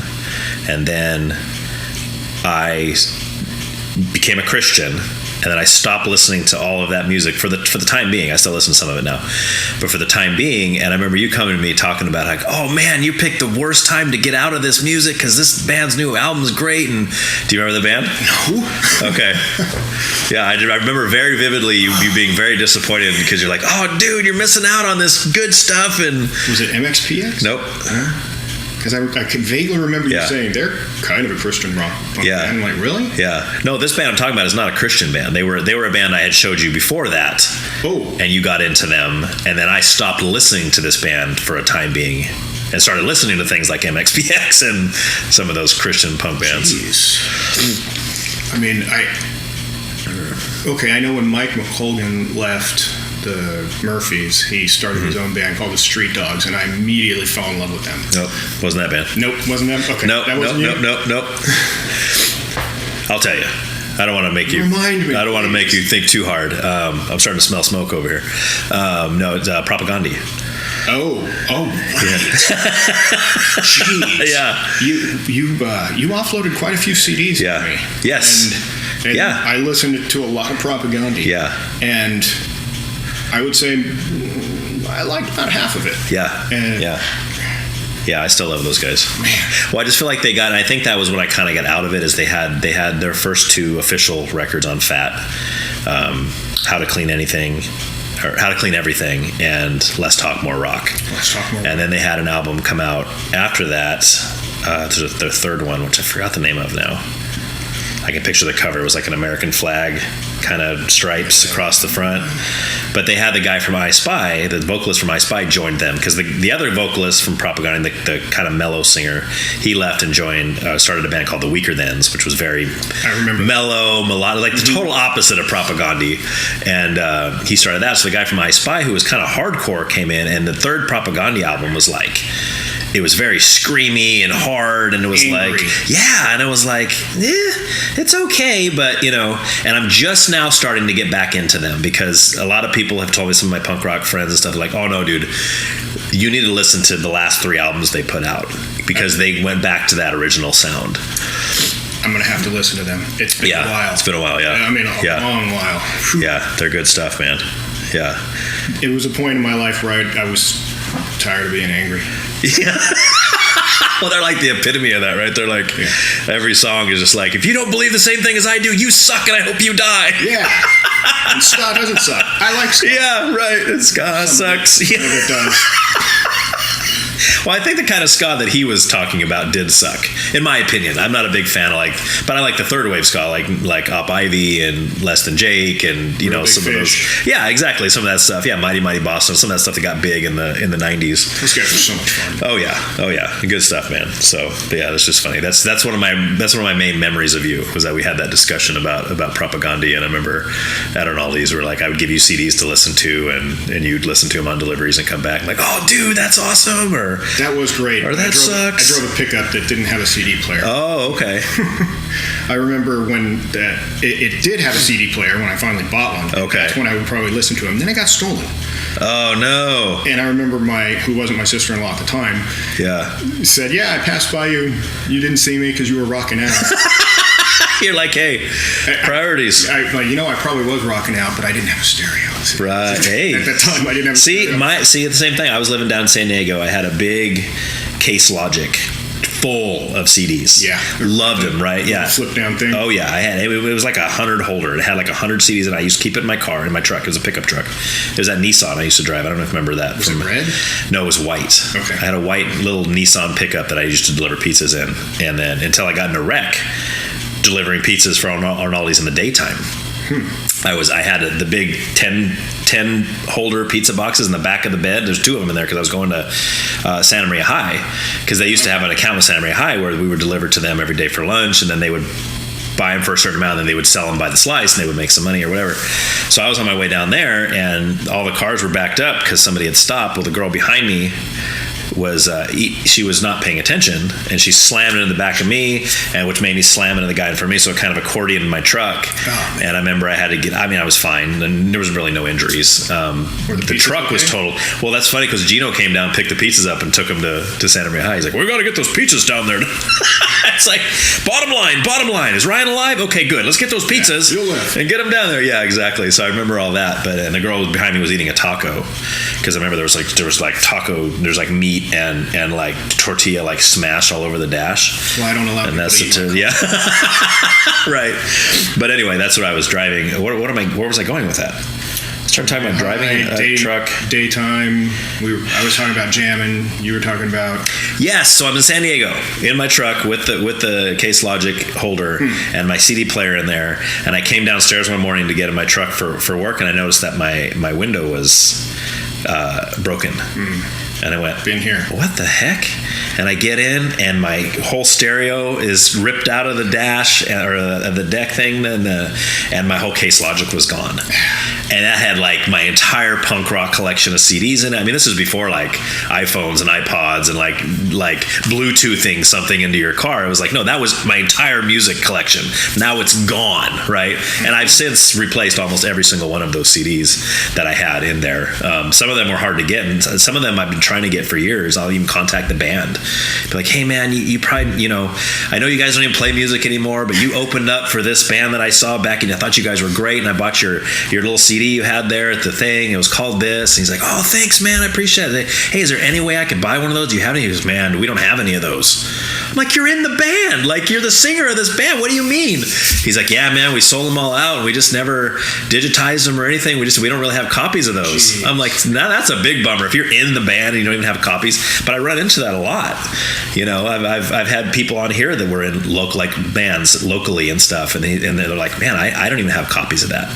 They're like, I think maybe the drummer has copies somewhere, but he lives in New York now, and I haven't talked to him in 20 years, and it's like, oh, this is brutal. But anyway, so that kind of sucks. There was a band that I really liked right after high school. I mean, it wasn't anything. I just want to say it was a rock band. I couldn't tell you what genre they're in. It was Lava Diva. They came out of LA, played in Bakersfield a few times, and I had a tape. I don't know what happened to that tape, but I can't find them anywhere. So yeah, I know what you're saying. That's a bummer. High and Lonesome, I think they were out of Spokane, Washington. I heard them because I had a buddy there who was at the Air Force Base. I heard he had the CD. I loved it. I'm like, this is great. Yeah. And then I forgot about it. And then fast forward 5-6 years later, he's playing it in his car. I'm like, hey, I remember this. This is great. And he loses the CD. Oh. Yeah. And I'm pretty sure they were an indie local bands there. See, and that's what's hard now is like there's this ability now to digitize these things and put them on a website or put them on whatever and keep them. You know, like when I was living down in San Diego, I lived in a town called Ramona, which was like a little farmer town up on a hill. But everybody in that time, this was like 96, 97, everybody was in a band there. Yeah. And they were great. Like, and this is like the era of like Blink-182 lived in Poway, which was like 20 minutes from there. And all these bands were coming out that sounded like Blink. You know, Unwritten Law came out of that era. As far as like popular band. But there was a lot of local bands that were fantastic during that time. And but it's like they started, my point in telling you this is they started a website. I don't think it's even up and running. It was great when they started it. I don't remember the guy, my brother-in-law, Jesse, the one you listened to the episode. He was friends with this guy who started the web, because he still lives in Ramona, this website where they were putting all those old demos of these bands on the website. So you could go through and click on all these bands, like, oh, I remember that band. I saw them play live when I was in Ramona, or I had their demo tape. Click on it, and there's all these audio files that you could click and listen, or you could download it. It was great. It was such a cool way to be able to just spread that to the world, you know, at least for people that remember those bands. You sparked another memory. Cool. Was this is one great, of those man. bands This is therapy. Monkey? Which one? Was one of those bands Sprung Monkey? Either Sprung or the Sprung Monkey. No, I remember Sprung Monkey. Yeah, I don't remember where they came. I think they might have been San Diego area. Yeah, I kind of feel like they were. Okay. Yeah. Don't quote me on that. Yeah. And my memory is terrible. Yeah. But I remember hearing one song by them. I'm like, this is pretty cool. This is funky. I like it. Yeah, yeah. Couldn't find anything after that. Right. But right. You brought that back just Yeah.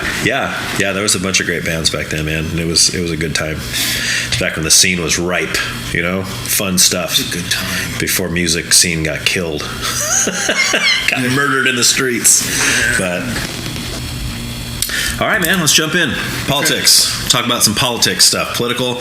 We can go many different ways here. So we can either talk about government politics, that kind of thing, or we can do, we can do both. We can do whatever, wherever you want to go. Or we can talk about, or sometimes I'll ask, like, what do you think is the most, I won't go there yet. Let me just start by asking you. Here we go. Can I preface this real quick? Yes. All right. There was a point in time where I got sick of where media was going, and I want to say it was around 2018. Okay. And I just stopped. Yeah. I stopped watching the news. Yeah. I stopped looking for news. If I didn't hear it on my morning radio show, I didn't know what would happen. Okay. I don't know what's happening. My wife would say, you okay with your head in the sand? I'm like, I'm a lot happier. I don't care about stupid things anymore. Right. and I don't listen. So. Well, let's start there then. Okay. Let's talk about why that is. Why around 2018 what did you get sick of? What were you so bothered by? I was just getting tired about how you've touched on it a few times. Mm-hmm. That's when the social narrative started to change. It probably started way before that, right. But that's when I started to notice it. Okay. Like, I do this all the time. I said the new definition of rape. What does that mean? Right. Well, it's been so watered down. It's still a horrible thing, but it's been so watered down. I'm like, that's not exactly what I would call it. Kind of like bullying. Right. Where bullying in the old days was the guy in A Christmas Story. That was a bully. Yeah, Scott Farkas was a bully. Farkas was a bully. Yeah. Kicked by a decent kid having a really bad day, and he just snapped. He was tired of it. Yeah, you don't get that anymore now. Right. Somebody disagrees with you, they're a bully. Yes. When society started changing the narrative, changing the definitions of key words, that's when I stopped paying attention. Okay. So you talk about, like, when you mentioned rape being one of those words. I assume use that one because it's a big hot button word. Well, and it is, and I think what you're getting at is this idea that there's stories were coming out about this on college campuses. There'd be a frat party. There'd be everybody's getting drunk. Nobody's being forced to drink or to do drugs or whatever they're doing. Girl wakes up in bed with some guy that maybe she wouldn't have slept with if she was drunk, and she comes out the next day and says, he raped me. Right? And it's kind of like, well, wait a minute. See, I have a problem with this. Me too. Like, having consensual sex with somebody when you're both drunk, I'm not saying I agree with that, but I also don't think that's rape. Right? That's totally different to me than rape. And the side of the narrative that you don't hear is, well, he was probably drunk too. Yes, right. And maybe I wouldn't have chosen you over your redheaded friend over there. Going to redheads again. Had I not had 17 Coors Lights. Yes, right, exactly. And I mean, like, getting drunk and sleeping with people is never a good idea. I mean, it's like you just... And I think that, to me, that's why I stopped drinking when I did. I mean, I haven't been drinking for years, and that's part of the reason, is because whenever you get to that point where you feel like you don't have control of yourself, and you might do things that you wouldn't have done, and the next day you wake up, I did what? You know what I'm saying? Like, that's scary to me. Like, who knows what that's going to be, especially in these times. You know, you might have a girl claim that you raped her or whatever. And I mean, some of these guys were getting expelled from school. There was criminal things against them. It's like, hang on, you know. Both made bad decisions. Yes. Why does my life have to be over? And I'm not saying me. This did not happen to me, but I'm You're saying males. in a man's shoes. Yes. So you think it's biased? Terrible decision. It is definitely biased. Right. Why? What happened? Right. Where did this assault on sanity come from? Yeah. Right. Yeah, I don't know. That's a great question, but it is here. It is definitely here. And I think it's interesting how there's so much of things like that, which you just mentioned, yet we're still described as a male-dominated society, meaning men always get their way, men get to do whatever they want, and women have to work so much harder to get the same things as men. And I'm thinking, I can't imagine a scenario where two people get drunk or do drugs, sleep together, and the guy wakes up the next morning and says, she raped me. And seeing her get expelled from school, seeing her lose her job, seeing her, I don't see that happening. So how is that a male-dominated society? I mean, it should be equal, right? Well, I don't know if it was ever equal. Right. I mean, it may have been swaying one way or the other at some point, but I don't think it was ever equal. Look, I'm not going to lie. My wife runs the house. Okay. Not because I'm lazy, but because she's just better at it. Yeah, sure. I told you, I can't read a calendar. Sure. I mean, I can read a calendar, but how many times have I booked the hotel room on the wrong month or the wrong week or the wrong day? More than I care to admit. So right. There are things that she's good at. There are things that I'm good at. Yeah. Like, I know how to back up a car. Okay. That's good quality. I'm going to get spanked for that one. That's true. You better be banking on the fact she won't listen to this, but I think she will. Like you said, you do most of the cooking. Like, and I don't see anything wrong with that. I don't believe in these gender stereotypes where it's like, oh, if you're the husband, you don't cook. Only the wife cooks and cleans the house, and only the husband does this and that. I don't agree with all that. I think there's strengths and weaknesses. If you're a better cook than your wife and you enjoy cooking, I love it. Shoot. More of a hobby for me. There you go. You know, like in our house, my wife hates doing dishes. Hates it. I don't mind doing dishes. I do dishes at work. I do dishes at home. So when I'm available, I'll just do the dishes because I don't mind, and it makes her happier. You know? But I honestly don't mind doing dishes either. Yeah, there you go. See, you're the perfect housewife, man. And I don't mind cleaning up the kitchen after making a meal either. Okay. But it's not going to be as good as she does it. So she's going to do it anyway. Mm-hmm. So if I'm going to do it and then she's going to do it, I'm going to go watch cartoons. Yeah, exactly. So when you talk about like equality with genders and that kind of thing, do you think there should be like equality? And I know that's loaded. Yeah. And what I say by equality, I mean, do you think that every man and every woman should have the exact same things, like as far as roles and you know, that kind of deal? Wouldn't that come down to the family? What's best for the family? Yes. Yeah, in a family setting.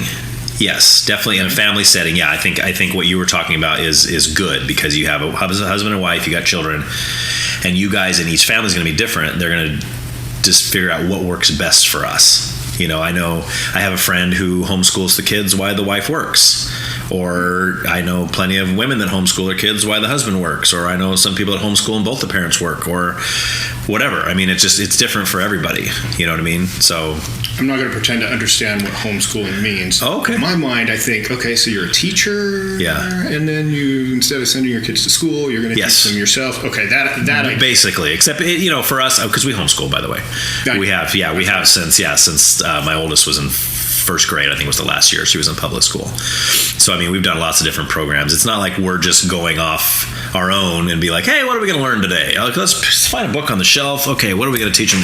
I mean, it's actual curriculum that we're yeah, exactly. So I mean, we're teaching an actual curriculum, and I did it for my older two for about 3 years when my wife was working full time and I was just doing nights at the pizza place. So I assumed there was some structure to it.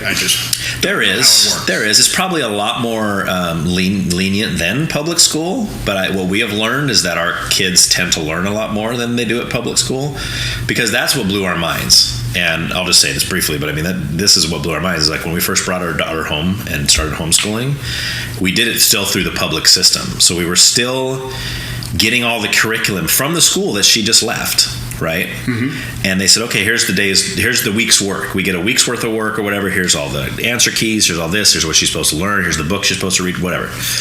We sat down that first day and did all that stuff that is supposed to be involved inside of a 6-hour or 7-hour school day.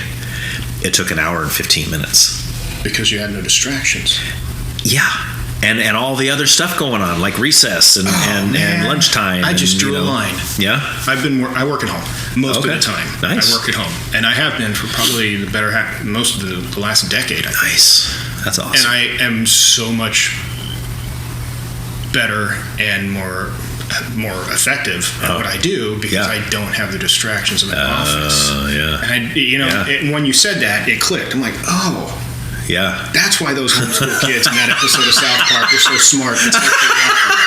Right. Yeah. And there's always been that like stigma, that stereotype of home. When I was in high school and I knew homeschool kids, I thought, what a bunch of weirdos. What's wrong with you guys? Were you some religious cult or something? What's wrong with you? I don't think I knew it. I just assumed that as soon as you say homeschool, you're weird. I dated a girl that was a homeschool, and I weird? A little bit, a little strange. Yeah, I mean, but I look back at it now and I think the only reason she was strange is because she wasn't like the rest of the world, which was kind of being, in my mind, indoctrinated by the world, indoctrinated by public school kids and all this kind of stuff. She was just who she wanted to be, really, because she didn't have any other influences coming in to force her to be something else, See, I'm starting to see a positive side of it. Yes, there is. There's a very positive side. That's why we've done it for all these years. Frankly, I'm surprised I didn't see that before, but again, didn't know anyone. Yeah. So, but I think it's gotten a lot bigger. I think there's a lot more parents that are homeschooling now than they were when I was in high school. When COVID happened, the lockdowns and some of the schools that were saying you have to be vaxxed, all that kind of stuff, we had a lot of parents contact us. Parents that aren't religious in any way. They're just like, look, these public schools, we need to find another way to do this because we don't want our kids to be force vaxxed for the COVID vaccine. And it's like, okay. I wanted my kids to come home. Yeah. This is a great segue. Yeah. Let's talk about that. All right, hit it. My freshman in high school at the time. Okay. She used to love school. Okay. And then COVID, and then she had to be at home. Yeah. Missing out on that social side. She actually did fine. Mm-hmm. But I don't know how to teach. I had a kid in 6th grade who is ADD like her dad, who'd get distracted by the cats, which we had to get because they were COVID cats. But anyway.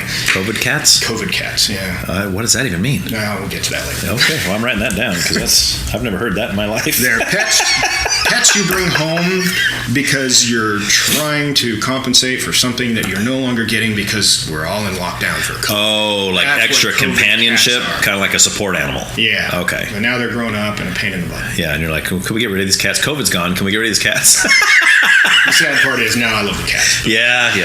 They grow on you. Yeah, 6th grader struggled. Mm-hmm. And I got frustrated. Okay. I know Mom got frustrated. Yeah. And it was difficult for me. Okay. First of all, this is where I work. What are you guys doing here? You're disrupting my office day. And I know that sounds selfish, but no, I get it though.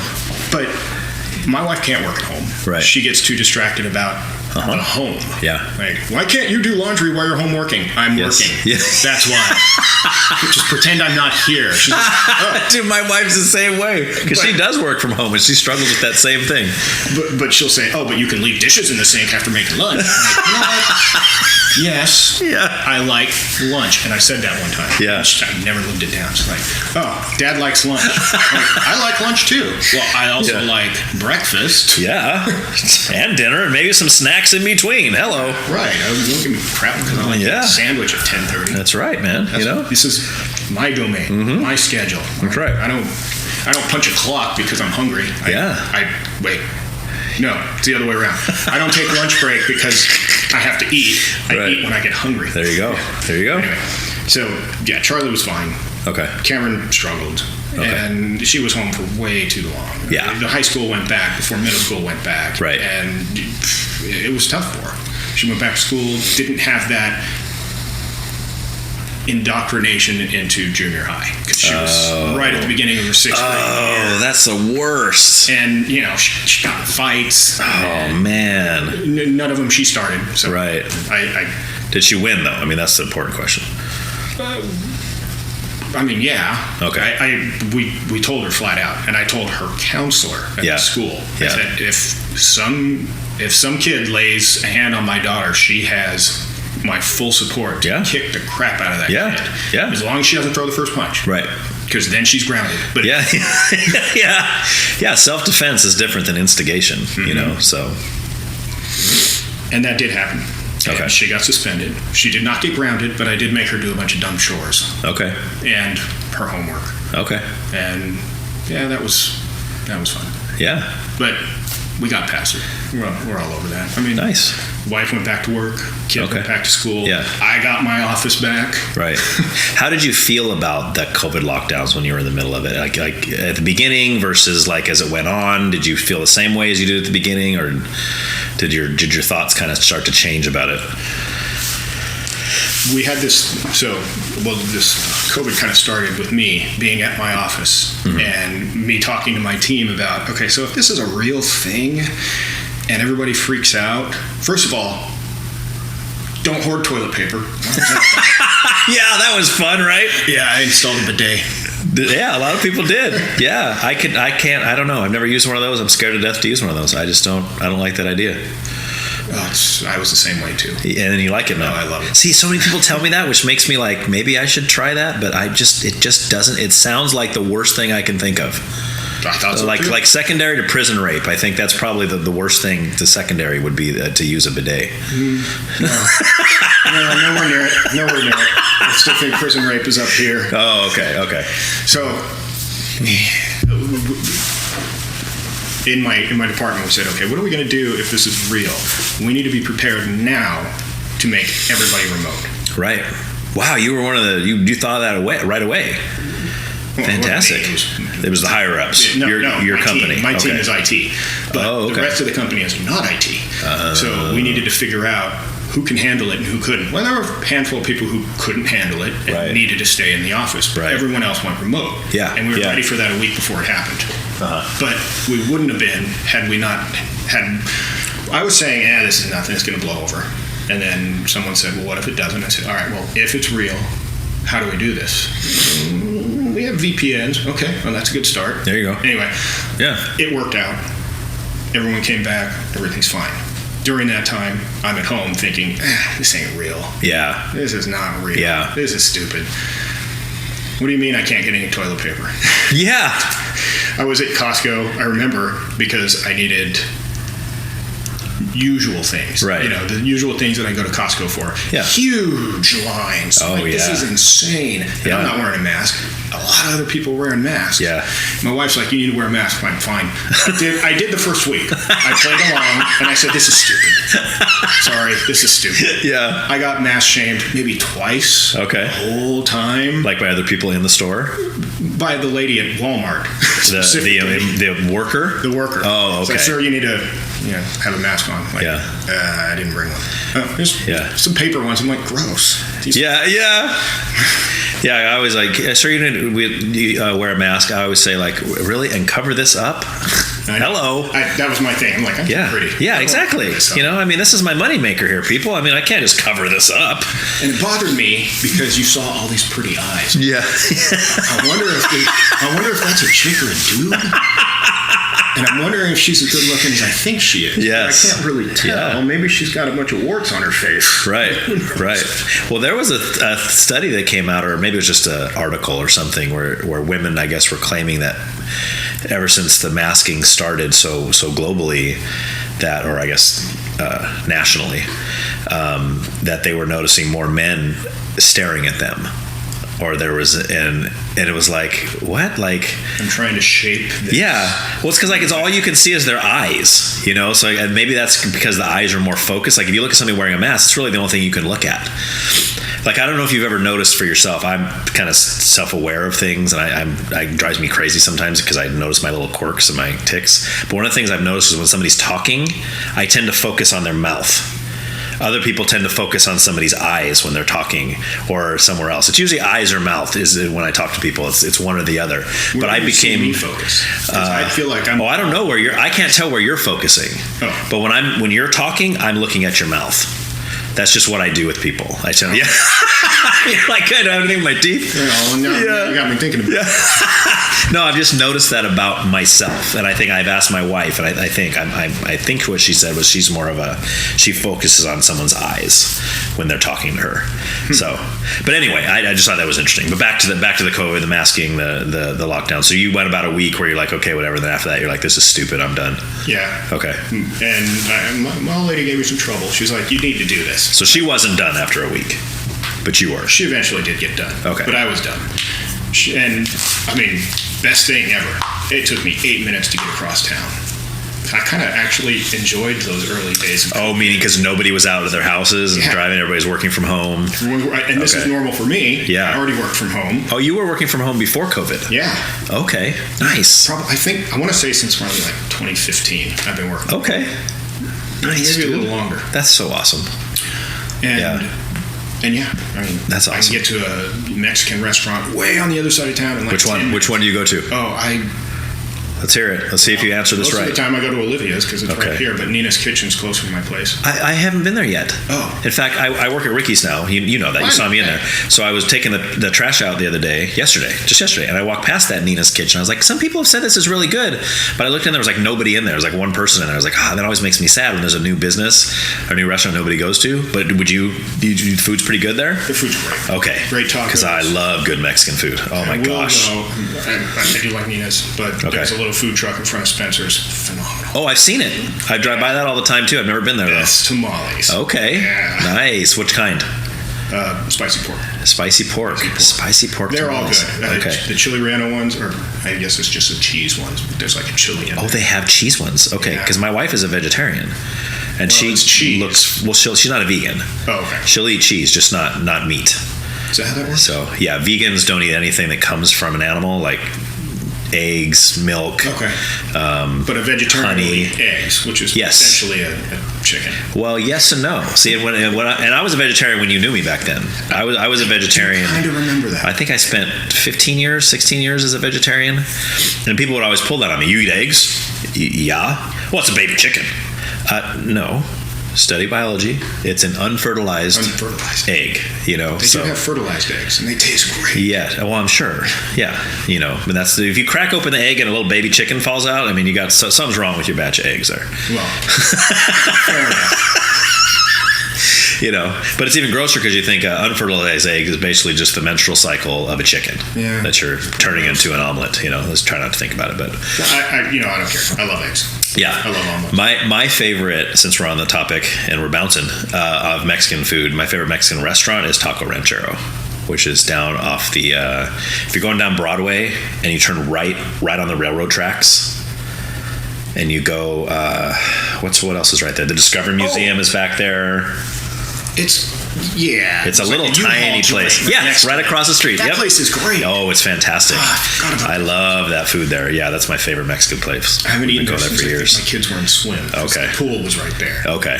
Yeah. It's right by the pool. It's walking. I mean, it's within walking distance of the library. So sometimes on my lunch break, I'll walk over there. Sometimes I'll meet people there for lunch. Other times I'll just go by myself. So you're not at this branch in Orchid? No, I haven't been there in a while. I do deliveries there occasionally. But when I first started at the library, I was working at Guadalupe. That's what I got hired for, the Guadalupe Library. And after about 6 months of that, I transferred to the branch department, which means I was working for all of the branches, not Santa Maria, but all of the branches. Guadalupe, Orchid, county thing? Cuyama, yeah, okay. and Los Alamos. But when I started, Los Alamos wasn't a library yet. We started that one during that time. But anyway, I've since moved just to Santa Maria, so I only work at Santa Maria, but I do deliveries occasionally to all those branches. So you might see me out there occasionally, but not very often. Went to the library a couple years ago to get my passport. Yeah. At Santa Maria? Yeah. Okay. Yeah, because I do that too. I'm a passport agent there as well. Oh, no kidding. Yeah. There's a few of us that are trained for that, and we do those weekly. I should have seen. So yeah. Well, I mean, it depends on where I'm at. I mean, I could be upstairs in the office behind closed doors. Nobody ever sees me when I'm up there. But yeah. I know your day was ruined. You're like, I only came here to see Ryan. What is the deal? But anyway, back to COVID. Well, this actually has to do with COVID. Oh, okay. We went to get our passports because we were starting a big project in the company. And I wanted to go to the Netherlands. That was going to be one of our first hits because we got a branch out there and we got a branch in the UK. Pop in the Netherlands, pop over to UK. Nice. By yourself or with the whole fam? I was going to take the wife. Oh, okay. Yeah. Little vacay. And then COVID hit, and that didn't happen. Oh, dang it. We ended up doing the whole thing remote. Yeah. I mean, we killed it, but still. Yeah. I really wanted to go to the Netherlands. Yeah, and you still haven't gone? Company done. No. So you have this passport you've still never used? Well, at the time, no. Okay. We side note, when we took some money out of the house to pay off my car and buy solar panels. Mm-hmm. Kind of got screwed over on the solar panels. So wife's like, we got this money. You want to go to Europe? Yes. Yeah. Let's do it. Don't have to ask me twice. So did you guys go? We did. Just the two of you? Oh, you took the kids. Okay. We took a cruise. It was fantastic. Nice. How many weeks? It was 9 days. Oh, nice, dude. 9 days on the ship. Okay. We spent the last 2 days in Venice because I'd always wanted to see. Oh, yeah, dude. It was so much fun. My kid, my oldest, had a lot of fun too because their drinking ages are much different over there. And when you're in international waters, apparently it doesn't matter. Oh boy. Apparently, I mean that's the impression. This is the one that's 17 now. Mm-hmm. Okay, so she was what, 15, 16 at the time? It was this year. Oh, just this year. So she was 16. Okay. So she learned to like those Aperol spritzers. Okay. Not a whole lot of booze in them. So how funny. So you guys hanging out at a restaurant? Can I see the wine menu, please? Kinda. And she's like, they're like, oh sure. How old are you? 16. Oh, no problem. Here you go. Yeah, that's funny because had I mentioned earlier, we were at that Fleetwood Mac tribute band on the cruise ship. Okay. And I went up to get like a scotch or something. I don't remember what I went. And she's like, "Hey, Dad, get me an Aperol spritzer." I'm like, "No." And then I sat back down, and then I felt bad. Yeah. And she's like, "Fine, I'll get it myself." And yeah. They did. They served her. Oh, really? I think that's how that. They didn't check her ID or nothing, huh? International waters. Okay. Oh, this is on the same cruise in Europe. Yeah. Oh, okay. Not so much for the younger. I'm like, nope. That's so funny, dude. Please, nope. Yeah.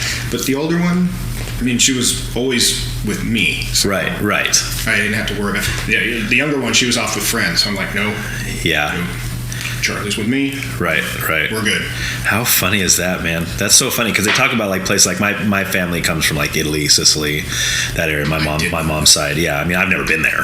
I mean, I don't consider myself. I mean, I'm Italian ethnically, but I'm not nationally. Like, that's not my nationality or anything. I don't know anything about the culture. I don't know anything. I mean, my great grandmother came over on a boat from Sicily, and wow. And everybody from then on has been in. They started in Ohio, and then my mom's family moved to California, and then met my dad, and then so I mean, we're all United States people, big time. But it's funny because like you hear about the culture of in Italy and stuff. It's like kids are drinking wine from. I mean, it's like juice. It's not like here where it's like your kids, your 14-year-old's like, oh, I'm gonna have some wine. No, you're not. That's not happening. It's just funny, man. All right. I've lightened up on that side. Yeah. All yeah. Right, back to. Yeah. So yeah, for me, I mean, with the COVID stuff, I think it was in the beginning, I think rightly so, we should have been. I didn't agree with the people that from the beginning were like, nah, this is all conspiracy theorist crap. Forget this. Who cares? I'm going to do whatever I want. I'm like, you don't know anything yet. I think a little bit of caution might have been good. But then as time went on and evidence started to come out, we started to see things like, more when stuff started to come out opposed to what you were seeing on the news, right? Because the news was making it sound like you cannot go outside your house or you will breathe once and fall over dead. Doesn't matter how old you are, doesn't matter anything. Everybody's just dropping dead like flies all over the country because of this virus, and it's like, but then you start to realize, wait a minute, if everybody's dying from COVID, how come I don't know anybody that's died from COVID? I said, how come I didn't know anybody in the first 6 weeks? Yes. Even got sick. Exactly. If it was that widespread. Right. But then over time, I do now know some people that died from COVID. Now, I do question that of how they really died, because there's a bunch of other stuff that came out, and I am not a conspiracy guy. I don't buy into most of that stuff. But there was some weird stuff happening with a lot of the stuff. People that I know that went into hospitals and never came out, that were totally healthy and totally fine, and they had COVID. That sounds fishy. But what was going on in that hospital? Exactly. And there's a particular hospital I'm thinking of that there was, I think, just on that floor, because they had like a COVID floor, and this is in another state, by the way, but a friend of ours, the husband of a friend of ours, we knew him as well, was in this hospital. And there was a whole floor of guys that were in there that had COVID. And I think like one of them, like 80% of them died in there from COVID. And these are guys like in their mid-30s to mid-40s. Like, we're not talking about like 90-year-olds or 80-year-olds or anything like that. I mean, because that would be pretty normal, right? I mean, when you're in the 80s to 90s, you usually die from the flu or things like that, that our bodies, when we're younger, just are able to fight off better. So it was really strange. And I was thinking to myself, this is all in the same hospital. That to me, that made my ears perk up. I'm like, wait a minute. Something's wrong there. See, I didn't hear that. Okay. I mean, I didn't, again, back to my thing earlier. Yeah. I stopped listening. Right. Because to me it was all BS. Yes. And what had changed. I didn't know about this hospital, but I mean, as soon as you said just one hospital. Well, it's not on the news. Things switch. Yeah. Exactly. The only reason we knew about this is because we knew this family. That's the only reason that we knew about this. And there's just weird stuff going on, just weird stuff happening. And now you look at the vaccine now, and people that were vaccinated and things. And again, I also, in the same token, just like they're trying to make it sound like, when COVID started, you walk outside, you breathe, you're dead. There's a lot of people that are anti-COVID vaccine and say things like, you can't get that, you'll die. And I'm like, okay, and I look at my own life. I know plenty of people, I have not been vaxxed, but I know plenty of people that have. They're fine, right? However, there are weird things happening, like an 18-year-old on his football team falling over and dying out of nowhere. Cardiac arrest, 18-year-old. Since when does an 18-year-old go get cardiac arrest on this fit 18-year-old in his football team? When does that happen? But it's happening often, right? And like I keep opening up my Yahoo, like I open my internet and Yahoo News comes up, and there's every day there's different stories. So-and-so, 25-year-old dead, 32-year-old dead, all this stuff dead. Now, if it's a drug overdose, you're like, okay, fine, whatever. He killed himself, basically, But it's like, we're not sure. A cardiac arrest. He went into cardiac arrest at 26. That's weird. With no drugs in his system, in the cardiac arrest. Like, what is happening? Like, it's just, I don't know. So I guess what I'm saying is I don't really know where I stand, because I feel like I don't have enough information. But all I will say is there's definitely weird things happening with all of that, So anyway, I'm sure I just filled your head with all kinds of stuff. No, I mean, again,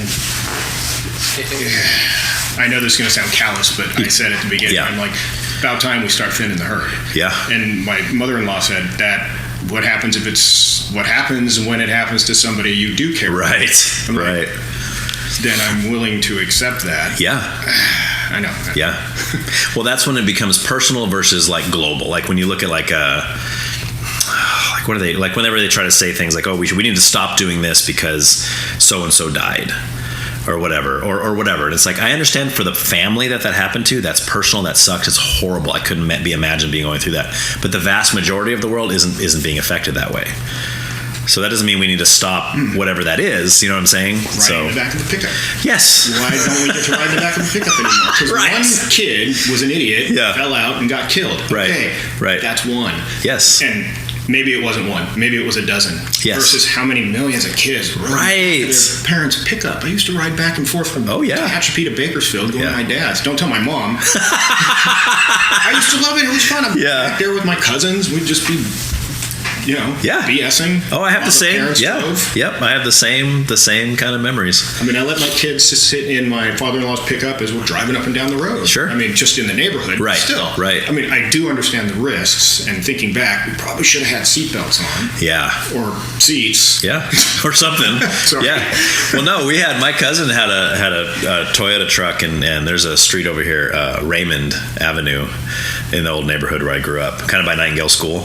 Cool. And you go down the hill, there's like a dip in the road. It's like a hill that goes down, there's a dip, and then it goes up another hill. I'm trying to think of that area. Yeah. But me and my friends used to sit in the back of there, and he would drive, my cousin would drive his truck, and he would floor it. Boom. Yeah, dude. And we'd hit that dip, and I mean, we would be airborne. Ooh. Yeah, and it was a blast, dude. We used to laugh. It was so funny.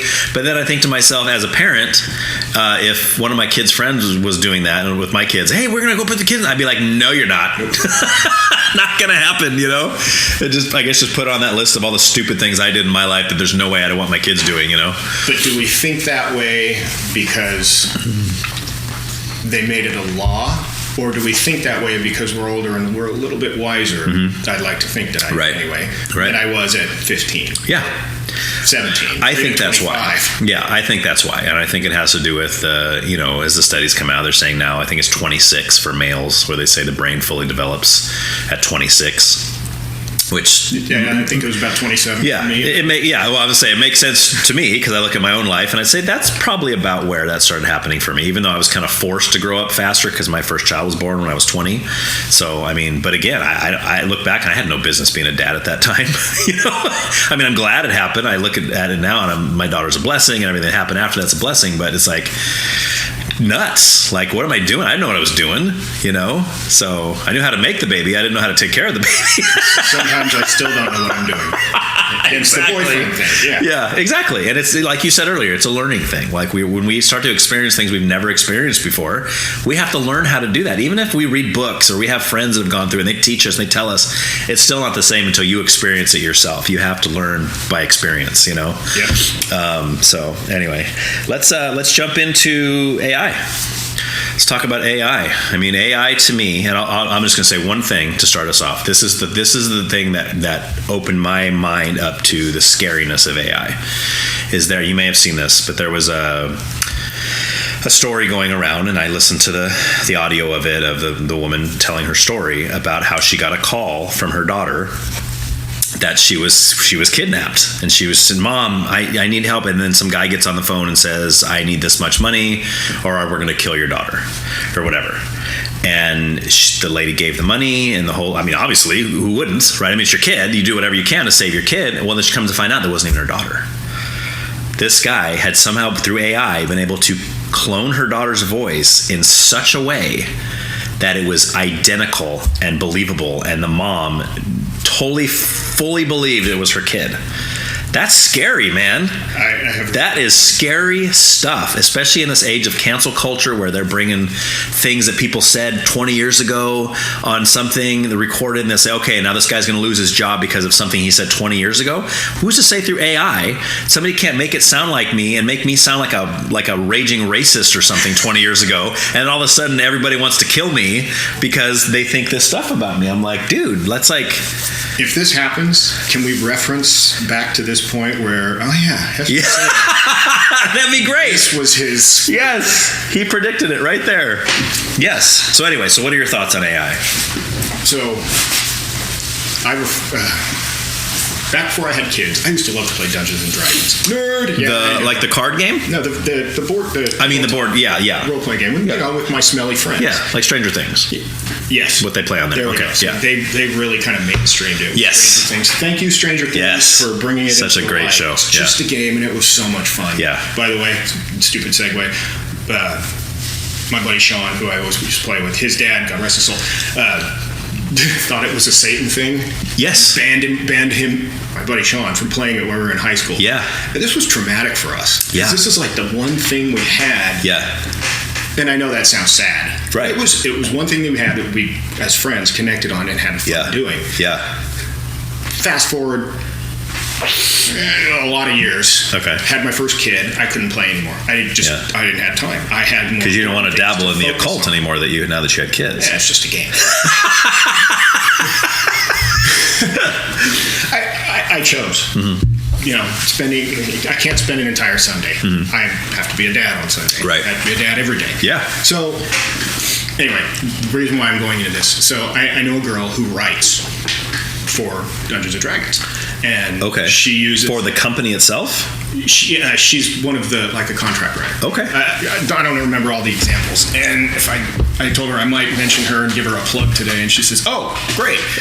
Here's the name." And I can't remember it. I'll get back to you on that, though. Like the name of what she does. The Grimm Tales series. Oh, Grimm's like Grimm's Fairy Tales? Yeah, well, sort of. What she does is she takes the public domain fairy tale kind of stuff. Okay. And makes them dark and twisted. Oh, She's nice. so good at it. And I'm one of her editors. Oh, fun. So that's cool. That's how I get my outlet now. Is that a paid position for you or just a for fun volunteer? Okay. I told her, if you make millions, you will be buying me a jukebox. And she said, I think that's fair. A jukebox of all things. Jukebox. The old with the records. Is that like a dream of yours? A bucket list? Have a jukebox. Okay. Jukebox, one of those cocktail Ms. Pac-Man machines. Yeah. Speed up hack. Yes. And an upright Dragon's Lair game. Oh, dude! Love those three things. Yes! If I could get those. Yes! The Dragon's Lair probably wouldn't be that hard these days. A lot of those arcade games go for only a couple $1,000s. I don't know where to look. Okay. Yeah. I'll find one for you. Oh, really? Yeah, I'll send it to you. Just let me know. I'll send you the ad for it. And I'll tell the wife. You can save up your money. By the way, sorry, I bought something stupid that I've always wanted. Yeah, but if I hook you up with it and then you pay for it and you get it, my only stipulation is you invite me over to play it. That's all I'm saying. But it has to work. I don't know how to do work on this. I don't either. Okay. Yeah, it has to be a working one. I may know a guy, though. Okay. Sorry, I'm just shifting. Yeah. All right. That's good. So, where are we going? AI. Yes. So she uses an AI app to generate images. Okay. For her publications. Mm-hmm. And because they're dark and somewhat twisted sometimes, the images to me always look very dystopian. Like there's in the most recent one, Along Came a Spider. See? Public nice, domain. dude. Nice. She showed me what she called a dragon spider, and I'm like, why does this look like a cross between Megatron and Ultron and a giant crab? What is with your AI who always makes bad guys look worse and they're creepy? Yeah, like Ultron. Creepy. Right. We can talk about Marvel later too. Yeah. So I didn't know if she was intentionally doing that. So I played around with it a little bit. She let me jump in and use Midjourney, I think is what it's called. Okay. And my kids gave me some descriptions, and theirs were silly, and they looked ridiculous. Yeah. We were at a sushi restaurant, and there were these two kids who I assume were like high school ball players because they had, I kid you not, they brought so much sushi to their table at once. Oh, wow. We looked over, and they're going to town. Yeah. 3 minutes later, our food arrives. They're done. Wow. So the kids described that to the AI. And oh, funny. It was like two guys wearing football jerseys with their chopsticks just... Yeah.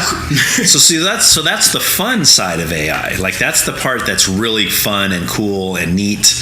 Like, I love that. Right? So that's cool. But why do they look so dark? So that was the kids. Okay. I tried doing some dark things. I'm like, man. And there are a lot of words they won't let you use. Like, okay. Simple words. Like I said, greasy, mangy cat killing a rat. They can't use killing. So, stuff like that. I'm like, well, that blew my idea. Yeah. You got to pick a different word that means killing. Yeah. She was trying to explain, and this friend of mine who's doing the work, she was trying to explain to the bot what a leech was. And I don't remember my words exactly, but I work with an Egyptian guy whose English is a second language, and I said it how he would have tried to describe a leech. Okay. Blood-sucking, one-eyed worm. I don't remember my exact phrase. Right. But she comes back later. She's like, holy F, that worked. Nice. And she showed me a picture. I'm like, oh man, that's horrifying. So this is my first real experience with AI. Is this, and this was probably a year before last. Okay. I remember when ChatGPT was in beta. My coworker and I were goofing around with it, and my boss had it write his wife a Valentine's card or something to that effect. Okay. And I said, okay, I don't like this. Yeah. My thought was, how long before kids stop writing essays? Right. And I'm sure it's happening. Oh, I'm sure. Just tell AI, hey, this is what it's about. Write an essay on George Washington and this year or whatever, and have at it. So that I didn't like. Okay. But I've been to a couple of AI conferences since then. Mm-hmm. Now, don't get me wrong, I haven't completely turned around, but I have a code helper who, rather than me take time to go and Google something, I ask her. And I talk to her. Okay. Because she's a little sarcastic. So. Okay. And this is a real person, or this is an AI? This is an AI plug-in for one of my tools. Gotcha. I'll ask her, I need to do this, and she'll show me an example. I'm like, thank you. That took 2 seconds. So, yeah. Okay. Now I'm a freaking hypocrite. Okay. Well, not necessarily, right? Like, I think it shows maturity for someone who changes where they're at. You know what I mean? Like people that are so stuck in where they are, and they're just like, no, man of learning and education is going to make me change where I'm at. It's like, then I don't want to talk to you. Like, you know what I mean? It's like, for me, it's just a tool. Sure. Which, so long as I use it correctly, it saves me time. Right. Makes me more efficient. Well, that's what. See, you gathered more information about it, and it may have changed some of your views on it. Right. That's good, I would say. And there's a fine line between me using this to cheat at my work and a high school student using it to cheat on an English paper. Sure. So yeah, I mean, as with anything, like people talk about the internet, just in the internet in general, can be the greatest resource we've ever had. Like, it's the most amazing source of information. Yet at the same time, 70% of it is porn. Well, that too. But I mean, some of the bad, like porn is a good example. But I mean, there's a lot of bad examples of what the internet can be used for, and it can be used for very bad things. It doesn't mean the internet is bad. It just means you can use it for wonderful things or horrible things depending on what you're doing with it, you know? No, the internet is a tool. Yes. And like any tools, like you said, it can be used improperly. Right. There is probably more misinformation. And I don't know numbers on this. This is just a feeling. Yeah. So if anyone wants to call me on it, fine. Show me some numbers. There you go. I think there's more misinformation on the internet than there is actual information. And it's becoming increasingly difficult. Not difficult, just tedious. Right. To find what it is I'm actually looking for. Right. And an AI will help with that. Yeah. I can say no BS, and it doesn't know what I'm talking about. Right. It eventually will. Yeah. It means you're talking about no broccoli sandwiches. Yeah. I was thinking broccoli slaw, but yeah. Oh, that makes more sense. I do like broccoli slaw. Yeah, I was trying to. Broccoli slaw? I love broccoli slaw. The list of foods that I don't like is very small. You don't like beets? I don't like beets. I do like beets. So I'll pray for you. Didn't when I was younger. Yes. And I can take or leave canned beets, but fresh beets. I mean, the reasons I don't like beets are pretty simple. I mean, it's basically because I don't generally like to eat dirt. So I mean, to eat something that tastes like dirt kind of defeats the purpose. You know, to me, I'd rather eat a food that actually has a good flavor, not one that tastes like dirt. You know what I mean? It's fair. There's something about the way beets. I mean, there's plenty of root vegetables like carrots and stuff. Potatoes are all grown underground. Peanuts are grown underground. But they don't taste dirt. They don't taste like dirt. You're able to wash all that off, and potatoes are still one of the greatest things that God's ever given us. But beets, I think, weren't supposed to be here. I think the devil planted those in the fall of man, and because it doesn't taste good. Right? Yeah. Then how do you explain catfish? I always felt like they had a dirty flavor. Okay, so now catfish is something that I need to retry because I've only had it once. once, and I had it here in California, and I thought the same thing. And I love fish. I love all kinds of fish, and I was like, I'm not that impressed. And had a weird flavor. But then we went to Tennessee, and where it's bigger over there in places like that in the South, and we were actually over there looking at properties, and we were with a real estate agent, and we went to Cracker Barrel over there, which I love Cracker Barrel, even the one here, and one of the specialties was the cat. I was asking her, so what do you eat? What's I mean, you're from here. What's your favorite thing? She goes, oh, you got to try the catfish. And I was scared to, and I was like, oh, I tried it once, and I just didn't. She goes, oh, where'd you try it? And she had an accent. Where'd you try it at? And I said, oh, down here in California. She goes, oh no, don't do that. You got, you're not getting it right. It's like going to Maine and trying Mexican food or something, saying, oh, I hate Mexican food. It's like, no, you got to try it where it's good. So catfish, I need to go back to. I need to build up the courage to go out and try like someone like good catfish, and maybe I'll try it then and still be like, this tastes like dirt, because I've tried that with beets. I've tried beets many different ways. It's always terrible. They never don't taste. Yeah, they always taste like dirt. And but Brussels sprouts is a good example of something I grew up thinking I hated my whole life, and because I thought they were bitter, and I was like, oh, you get to the center, it's just bitter. And my son-in-law, the one who's married to my daughter, I was telling him the story. He goes, oh, you've never tried mine. I said, dude, I've tried so many. It's just they're horrible. I said, it's bitter. He goes, if they're bitter, that means I didn't cook them right. So then one Thanksgiving, he makes this dish of Brussels sprouts. It was fantastic. How do you do it? I don't know. But to this day, like I've been to a few different restaurants where they have like roasted Brussels sprouts. Dude, they're some of the greatest things I've ever eaten in my life. A little balsamic and goat cheese. Oh, it's fantastic. We have a pizza at Ricky's that has Brussels sprouts on it. It's really great. Yeah, it's called the Little Buddy. I'm gonna have to try that. You should try it. It's got goat cheese on it too, right. And balsamic drizzle. What else is on that one? Bacon. It's not vegetarian. It's got bacon on it. It's good though. It's a really good pizza. I started going to Ricky's when my kids were toddlers. We thought Cameron had a tummy trouble. Okay. Which she still does. So we tried a gluten-free thing. So the doctor made a suggestion. It's like, okay, we'll give it a try. Yeah. And they had a crust. And I loved that. Yeah, it's not bad. It's not a bad gluten-free crust. Crispy. Yes. All the way through. Yes. And that surprised me. Yeah. That's why I started. Yeah, we sell quite a bit of those, actually, those gluten-free ones. And I like the thinner crust now. I mean, okay. Back in the day, I always appreciated Arnaldi's for their crust. Oh, yeah. I could pronounce everything that went into their dough. Yeah. There weren't any weird ingredients that I couldn't pronounce. Right. But, I mean, it's high gluten flour, salt, milk, water, oil, and yeast. Yeah. And that was it. Yeah. Maybe I'm missing something. But no, I think that's it. Simple. Because I used to make it at home. I knew the recipe. I've since kind of forgotten the measurements. But after I quit there, I used to make it at home. Me and my cousin Dan. Did you ever work with Danny? Was he working there when you worked there? My cousin Danny?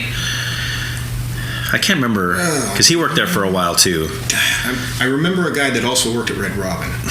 That's Bobby. That's Bobby. Yeah, he still works at Red Robin. Does he? Yes, he's been there since they opened. He's still there. He was cooking at Ricky's for a while. No kidding. When I just started back at Ricky's again, he was a cook there a couple nights a week. He doesn't work there anymore. Now he works over at Stellar Cellars, right there across from Old Town Market. Oh yeah, we were there on their opening night. Yeah, he works over there now. I really liked the beer. Yeah. Okay. Yeah, Bobby's a good dude. I've known him for a long time. But no, my cousin Danny used to work there, and when we both quit, he lives in Washington State now. I go up to Washington State, and sometimes we made dough, and we'll make homemade pizzas. Trying to copy Arnaldi's, or trying to copy like bread rolls or whatever. Don't sue us if you actually nailed that. Well, I'm not selling it. It's not like I'm trying to make a profit. Yeah. It'd be different if I went and opened my own pizza place and used all those recipes. But Ricky's beat Arnold, Patricio's, whatever. They beat him to the punch with the thin crust. They did. I like the thin crust. Yeah, to where there's a thin crust actually on the menu at Ricky's, where at Arnaldi's you could order that. And I remember when I would cook, we would just basically, you'd have the dough here and you just take the pizza cutter and cut it around in a circle, and take the edge and then flatten it out, You remember the guy that would get like 4 times the amount of pepperoni? Yes! He lived over on Union. He lived on Union. Yeah, he would get a 12-inch thin crust, like 10 times pepperoni. Man. And then he would always tip really good, and it was like right there. And whenever you deliver the pizza to his house, he would always grab it and he kind of weigh it with his hands. He's like, Yeah. Yep, that seems about right. But I mean, that would just be mounded. And I kept thinking, man, that's like heartburn city right there. That's just like so much pepperoni. And I love pepperoni. Oh yeah, dude. Yeah, not that much, but anyway. But dang, how do we get over there, dude? Man, we are. Sorry. This is great. I love this. I say that all the time. I love when we bounce around. Say what you want about San Francisco. Mm-hmm. I had a great time downtown. Mm-hmm. It was still how I remembered it. We had an Uber driver, great guy. Good. He's like, I'm gonna take a shortcut.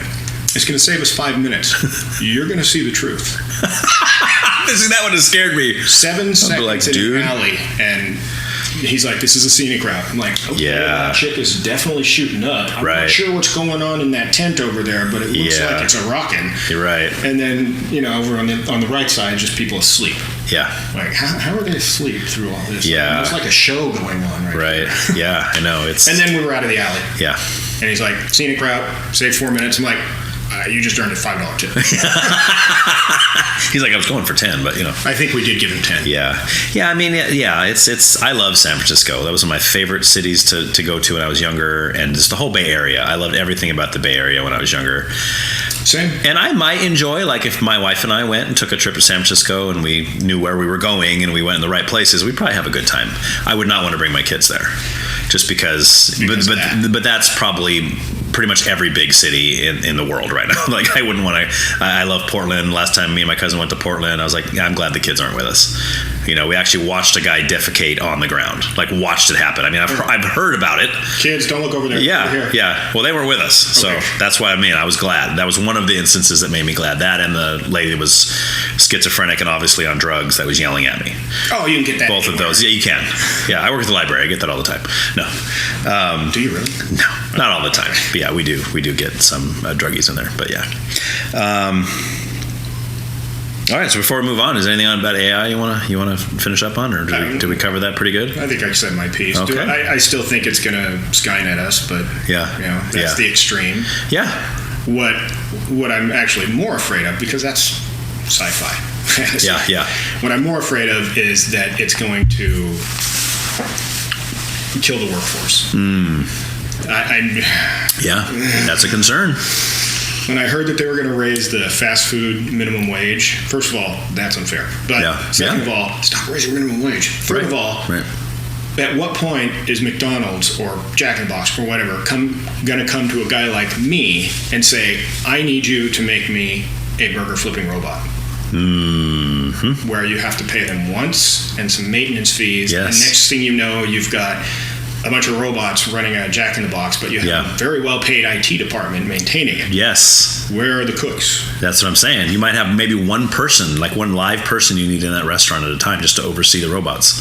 That's where I can see this going if stuff doesn't change. Yeah, which we've all seen iRobot with Will Smith. I mean, so we know good movie. You can't trust. I mean, you just can't trust the AI. I mean, it's only to an extent.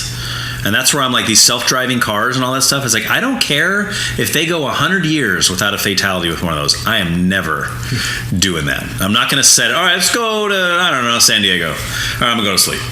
Never going to happen. It reminds me of the original Total Recall film. Yes. Where he's on Mars and he's got Johnny Cabs. That's what I call them. I call them all Johnny Cabs. Yeah. I was in San Francisco, saw a lot. Right. A lot. By a lot, I mean maybe 4. Yeah. Oh, man. I mean, there are definitely more human-driven cars than robot cars. Mm-hmm. Oh, yeah. So, all right. So before we leave politics, did you want to touch on abortion, or is that a topic you want to stay away? Touched on politics. Yeah. Well, but see, that's what I mean. Like, we can talk about government stuff, or we can talk about world issues. We are talking about world issues. Mm-hmm. So is there any other ones? Like, you mentioned abortion earlier, which we can go there if you want. We don't have to. Or if there's any other topics that are within that. I've never been a fan of it. Okay. But I do. Of abortion? Yes. Okay. Gotcha. Of what? Picking topics? Okay. The topic or it itself. Okay. I do remember my kid. I don't remember which kid it was, but they were talking. She was a toddler at the time, and wanted to know why the little white crosses were out in front of the church. Okay. And which is why churches put those out there. And for that exact reason. I tried to explain it in the most watered down, safe way I could. Mm-hmm. And I don't remember exactly what I said, but I'm pretty sure the point got across. Okay. And it that's when I really started to feel gross about it. Okay. I didn't feel good about it. I didn't feel like the way I explained it did it justice. Right. I mean, I wasn't just going to come out and say dead babies. Right. Because that's... Well, not to a little kid, I mean, necessarily, right? I mean, yeah. It is. Yeah. And no, that's... Okay. It's a disgusting topic. Okay. So I'm taking your pro-life then. Would you make that stance, or are you... Absolutely. Okay. I don't like things being abused. We got a morning after pill for that. Right. Use that. Sure. I'm good with that. Okay. Well, some people will call that an abortion too, depending on when that's taking place. But I mean, I guess whenever we get into the discussion of abortion, the question always, to me, the only question that even matters in the whole debate is, when does life begin? Right? Because like I've said before, the pro-choice people aren't going around saying, yes, we love killing babies. We love it. Let's kill all the babies. That's not what they're saying. They're saying we don't believe it is a baby until this point or this point or this point. Right? So like somebody that believes like sperm to egg is the beginning, then something like the morning after pill technically is just an early abortion, really, if you think about it. Because you're not preventing sperm to egg. You're destroying the egg that's been fertilized. So... I will pitch this. Okay. Women have a pill they can take every day. They do? Why don't men? Nice. Something that would make FDA, are you listening? Yeah. That's not so something that would kill the actual sperm cells. Make you impotent for a time. Not impotent. Excuse me. Yeah. We still need to function. Well, that's maybe I got the wrong word. Wait. Oh, sorry. When I think impotent, I think of can't get an erection. Anxiety. Yeah. No. I think impotent just means your sperm cells cannot produce. Like if you get vasectomy. Vasectomy? Like a temporary vasectomy. Yeah. After my second was born. You did it. Okay. I didn't want to be outnumbered. Yeah. So there you go. And so something that would be temporary like that for a guy who's in college who's not married. Yeah. Married. See, that's the thing for me. Married kids. Yes. Not kids, married. Right. Yeah. Some people go in the other direction. Oh, we did. And I'm not faulting anyone. Not on purpose, but yeah, we did. It's just, I think that would solve a lot of problems. Oh, 100%. Now, if the girlfriend says, hey, jerk, why are you taking these pills? Yeah. She needs to understand that because I'm not ready. Yeah. For the same reason women do. Yes. Not ready to be a parent yet. Yeah, exactly. I think you talked about equality earlier. That. Yeah. Well, I wonder if that's something that's harder to develop, maybe? I don't know. And maybe it actually exists and I've just never heard of it. Yeah. I mean, I wonder if there's something out there that we're already like doing. Like something that's already on the market that we don't even realize that we're drinking or eating or something that's causing us to be infertile for a time until I like that word better than okay. Let's go with infertile. Temporarily infertile. That's it. I take these pills every day, so yeah. So but then as soon as you stop taking the pills and we realize we're ready, your sperm cells come back and you're able to reproduce. Yes. Maybe not immediately. It might take some time. A few weeks. Well, just like women in the pill, like you can't just miss one or two pills necessarily and it means you're fertile. I mean, I guess it's possible, but from what I understand is it takes a while for your body to, especially if you've been on them for a long. Well, because my daughter's told me about this because she's been on the pill for a long time. Because they're not quite ready to have kids yet, but she's like, when we are ready. I think she said a month or two you need to be off so your body can start to reacclimate or whatever. I don't understand the science. Reasonable. Yeah.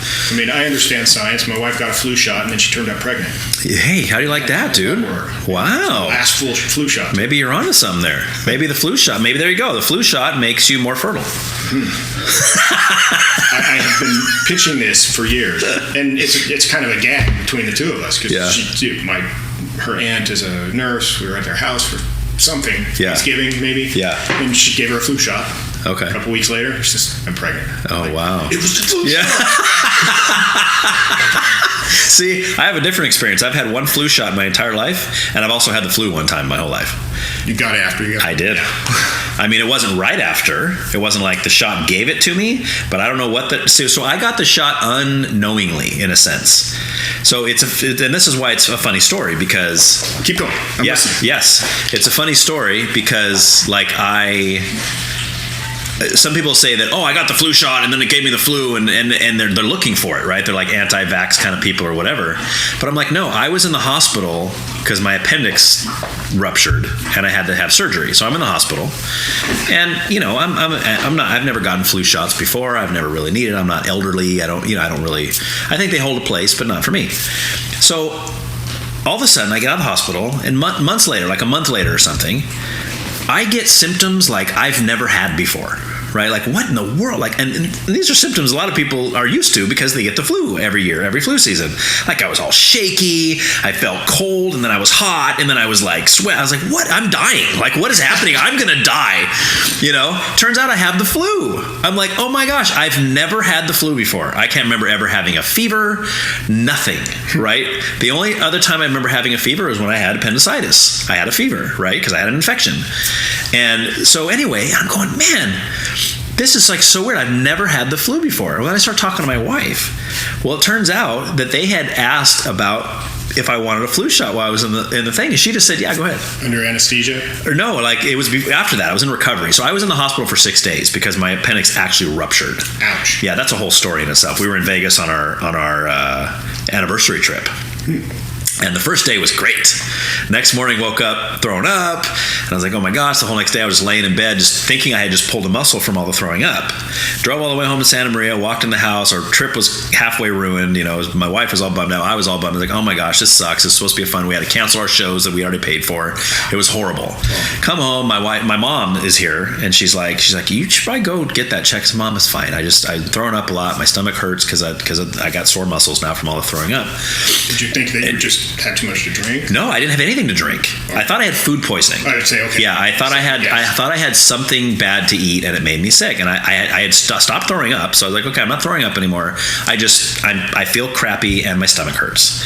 But it felt like a sore muscle. You know when you dry heave a lot, or you're heaving, and you get that kind of soreness. I know what a pulled groin feels. Okay, yeah. So it probably wasn't that intense, but it was there. It was a dull feeling or whatever. But she finally convinced me to go to urgent care, and he's like, he's doing these things where he's pushing down on my stomach. He goes, tell me, does it hurt more when I let go or when I push down? I said, when I let go, which, by the way, that's a surefire, just so you know, that's surefire for your appendix. Keep that in mind. Yeah, and he goes, I'm pretty sure it's your appendix. You need to go straight to the emergency room. Don't even check in with check in with the receptionist, but explain to them you're having severe abdominal pain. You've already been to urgent care, and it's probably your appendix. They need to see you immediately. So I went in there. I told her that, okay, this is what's going on. They got me back in the little room with the curtains and the gurney and the whole thing. I got the robe on, the whole deal, and I'm sitting there, and they let me sit there for 4 hours before a doctor came in to see me. 4 hours. In the first hour and a half or so, I'm by myself, and then my wife came down eventually, and she kept telling me he needs to be seen, and the guy just thought I had the stomach flu or whatever. Finally, after 4 hours, the guy comes back in. He's like, okay, we're gonna do whatever that is, MRI or whatever, the picture. They take a picture of my insides, wheel me back.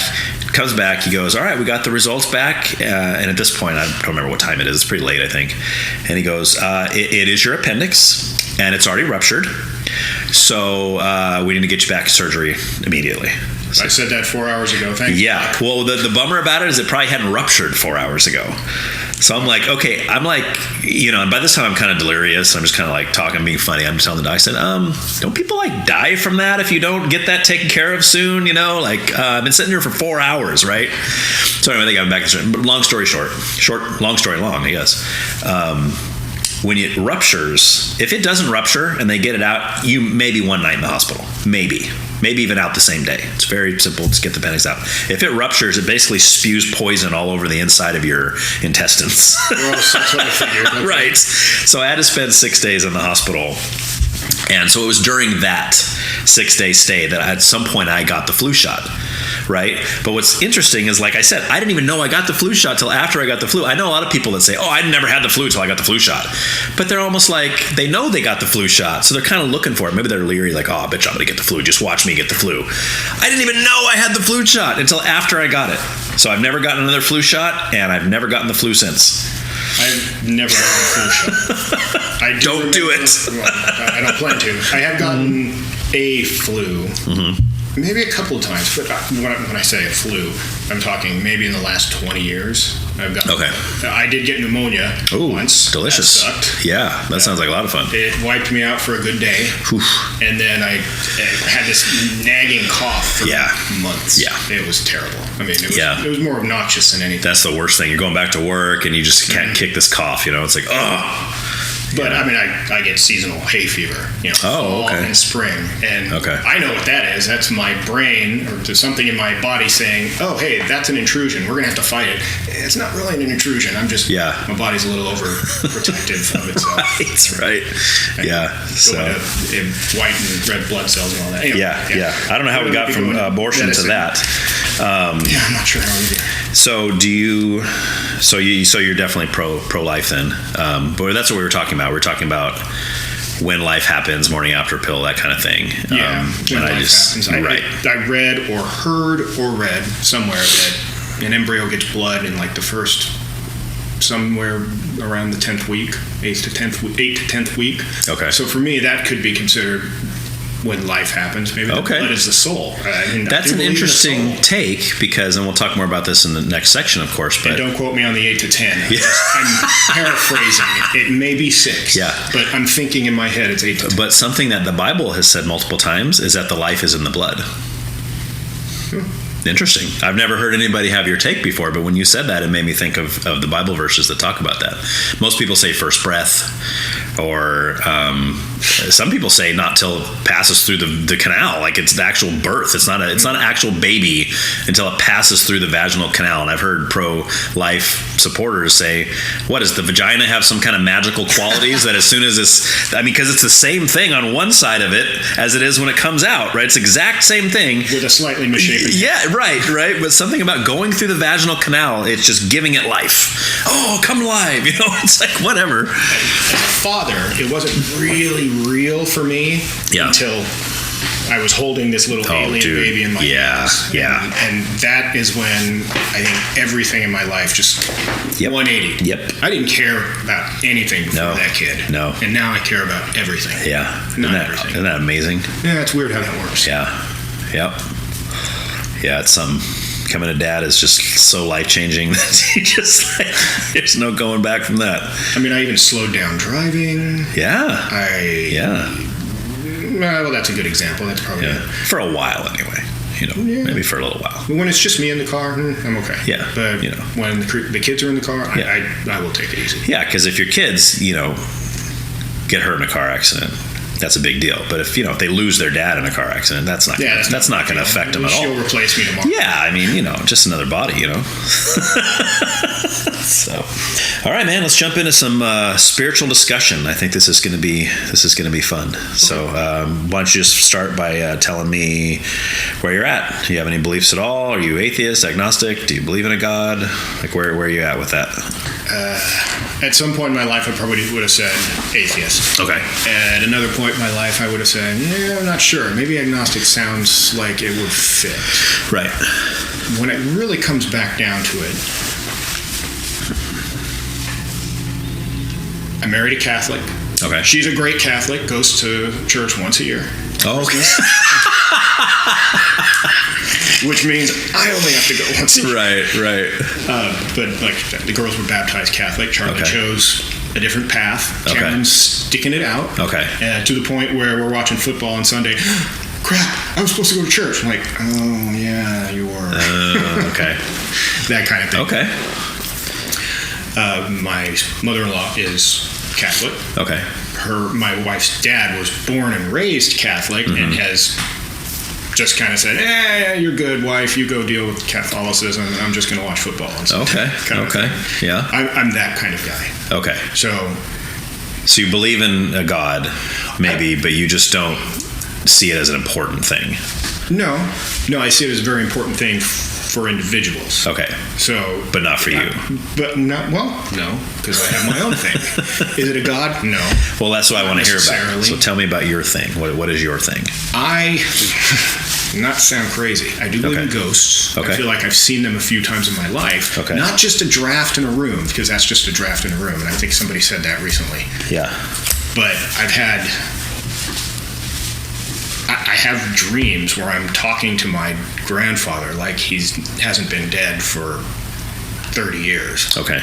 And the same thing with my stepdad, who died a while ago. And these vivid dreams, where I wake up in a cold sweat thinking, no, they're dead. They're dead. Okay. What am I thinking? They're dead. Okay. And even my grandmother tells me things in my dream. Interesting. It's weird. Is it always things that make sense, or is it ever like weird stuff? It doesn't always make sense. Okay. And it is always open for interpretation. And it is always weird. Okay. Because of the way I feel when Okay. I wake up. Sometimes I just want to cry. Like, I missed you so much. Yeah, yeah. So, is that me doing that? Or is that something else Yeah. that may be a god or an entity or something Yeah. putting that into me? Uh-huh. Either helping me through a portion of my life or punishing me for something stupid I did. Sure. You know. Sure.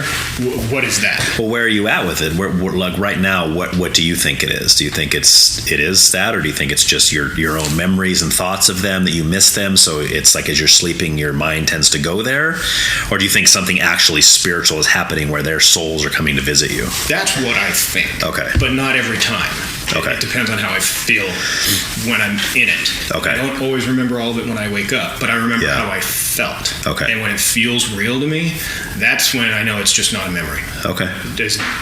Because things happen that never happened. Okay. So it couldn't have been a memory, right? Yeah. And I'm sorry I'm being vague, but No, that's dreams. Yeah, of course. Now, do you like when you wake up? Do you write it down, or do you just try to? Because for me, whenever I dream, I never remember anything. So when I do, I want to jot it down as soon as I wake up. Because 10 minutes later, I won't remember any of it. I don't, but I should. Okay. I do have some pretty vivid dreams from time to time. Yeah. And I try to explain them because they're fleeting. They're so gone. They're gone so fast. Right. And I've explained them to my daughter, and she's like, "Dad, that's pretty cool. That's pretty vivid."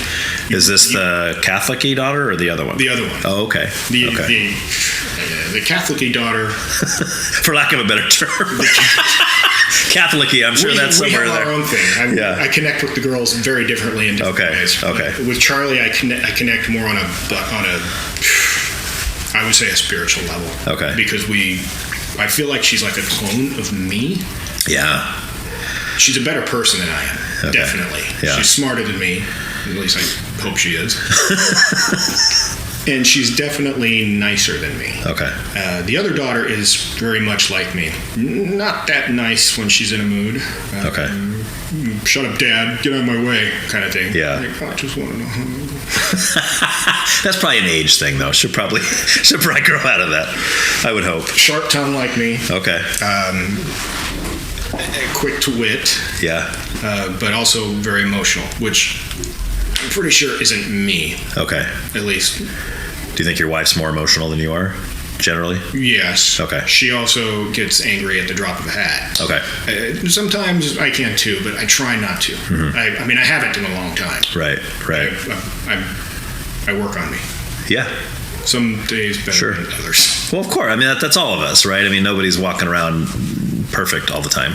But is it a Bible telling me to be a better person? No, it's not. It's my own experiences and what I see around that's going on in the world, what I see around me that makes me want to be better. Yeah, so for me, I would say that as with my relationship with the Bible, I would say that the Bible explains to me and gives me reasons for what's happening to me. It's not so much that it's causing what's happening to me. Like for me, when I became a Christian, it wasn't because I picked up the Bible one day and decided, I'm going to read this book and figure out how to be a Christian. I'm going to follow whatever it says to do. The experience with God happened first. Then I started to read the Bible, and it started to help me understand what my experience was, if that makes any sense. That could be what you were alluding to way back at the beginning when I said, when did that change? And but I actually meant something else by that. But okay. You're coming back to that. So. Yeah, so that is, so for me, like I was never an atheist, what I would call an atheist. I grew up, my mom was raised Catholic, my dad was raised Baptist. By the time they had me, neither one of them were really practicing, but they both believed in God. So they taught me about God, but never really about religion. Like God was like this generic name for this figure who created us, who lived up in the sky somewhere. And so I always had this belief that there was a God out there somewhere. I didn't know who he was. I didn't know what religion to fit into. So then as I got older and I started learning about religions, and I had friends that were certain religions and different things, I always hated the Christians more than anybody, just because they were the ones that said, we found the only true way. Anything outside of this is wrong. We are right. Jesus is the only way. Everyone else is wrong. And I hated that. And I was like, dude, who do you think you are? Like, who are you to say this Buddhist guy isn't right, or this Hindu guy isn't right, or whatever, right? Like, I hated it. So I kind of went on, and when my punk rock stuff came into play, I was like, that just fit right into it. I was like, oh yeah, absolutely, screw religion. I hate all this stuff. All you people are this. But I have my own relationship with God, So when I say I had an experience with God, it was more like I don't want to call it a feeling, because it wasn't really a feeling. It was more like just a change. That's really the only word I can use to describe it. All of a sudden, I wanted to find out who God was. I wanted, and I did. I started reading the Bible shortly after that, but I think that's maybe just because my parents weren't Hindu or Muslim or anything like that, where I would pick up the Quran or something and start reading that. Like, it just wasn't part of my thing. So I just picked up the Bible, started reading it. But but the first thing that happened was a change. I started to notice that I was working out at Neverland at the time. I'm sure you know that part of the story. I spent 3 years working out at Neverland, and it was Oh, that's right. Yeah, towards the end of that thing was when it was happening out there, and and I was the fun guy, the party guy. I was the guy that cussed like a sailor. I was the guy that I was your typical dude, and I started to hate that stuff.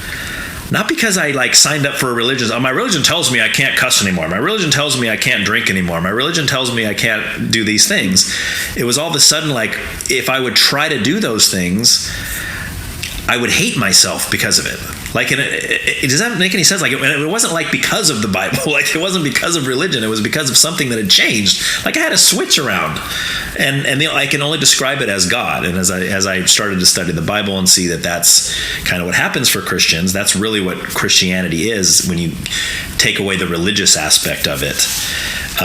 So that's kind of what happened for me. Yeah. So I was just kind of like, I don't like this anymore. I still remember the last time I used profanity.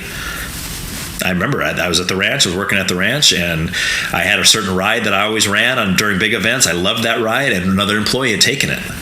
And I was like, yeah! And I just let one rip, and I felt and it was so weird because before that, I would let him rip and didn't care at all, right? And something about that day, I said, oh, did that really just come out of my mouth? Like, wait, what? So anyway, just to give you some background on me, but this does make sense to me. Okay. I have had a similar, not the same moment. It was where my life was going, which was absolutely nowhere. Right. Wasn't in college, just partying with friends in Bakersfield. Okay. There's some drugs involved. There's always some booze involved. There's some girls involved. Yeah. And then one day, I said to myself, what are you doing? Mm-hmm. Where is this going? Yeah. I mean, do you like to party? Do you like to hang out? Yeah, of course. Mm-hmm. But is that making me better? Is that pushing me towards an adult life? Because I was an adult at this time. I think I was 18. Sure. And yeah, I had that same, a very similar epiphany. Yeah. That's when I said, okay, nope, done. Don't like where it's going. Yeah. I'm going to go get a job in Santa Maria and learn how to cook. Okay. Yeah. That's awesome. That's what got me here. Okay. Interesting. Why here, though? Thought there was a beach. Oh, that's what brought you here. How funny. Well, I also knew a chef. That helped. In the area? Yes. Okay, so you kind of had a job lined up for you when you got here? Yeah. Okay. I had to work on that, but yeah. When I got here. Where was that? Can I ask where that was at? The Hilton, the restaurant. Oh, okay. Back before it was Radisson, back when it was still the Hilton. Okay. Yeah. Little wine restaurant. I knew how to cook, but not like that. I had to learn a lot fast. Okay. And I wasn't the fastest learner. No. And you just had kind of you've always kind of had an interest in cooking and being a chef. It was a great experience. Was never a chef, just a cook. Right. But you still enjoy it. Like you say you enjoy cooking for your family and everything. Do. So. And I explain all the time, I'm like, hey, I'm not going to knock it out of the ballpark every time. Yeah. I got to practice. Like, I love Indian food. We don't have Indian food in town, so I started learning how to make Indian food. Oh, dude, you have my number, right? First couple of times, it was okay. Yeah. A little too much coconut milk here, a little bit too much curry there, but right. my kids like curries now. Nice. My wife hates it when I cook curries because it stinks up the house. Yeah. That is not a racial thing. It's just curry is potent. Yeah. It's a good stink, though, if you ask me. It's the same as bacon. I love, The whole house smells like bacon. She pisses her off because I always say, you wanted an open concept. Right. That's the worst thing about an open concept house. Every room smells like bacon. Right. I make my own chicken stock where, I put a whole chicken I freeze in there stuff that's left over all the time. Yeah. Dump it in my pressure cooker, and it stinks up the whole house. Nice. You can't argue with the results. Yeah. Dude, that's awesome, man. I'm going to have to come over sometime and have some of Aaron's famous something or other. We used to entertain years and years ago, back when we lived in New Old Orchid, right in between Orchid and Old Orchid. Okay. And then something happened. What happened? Why didn't we do that anymore? I know we're on spirituality and this. No, dude, like I said, there's this. I love the branch offs. It's fun. We'll get back to spirituality, but go ahead and finish what you're saying. I think my wife's sister, my old friend, got divorced, and we all moved in together for a while to help her get back on her feet. That was like Three's Company. Yeah. Come and knock on my door. She had 2 kids.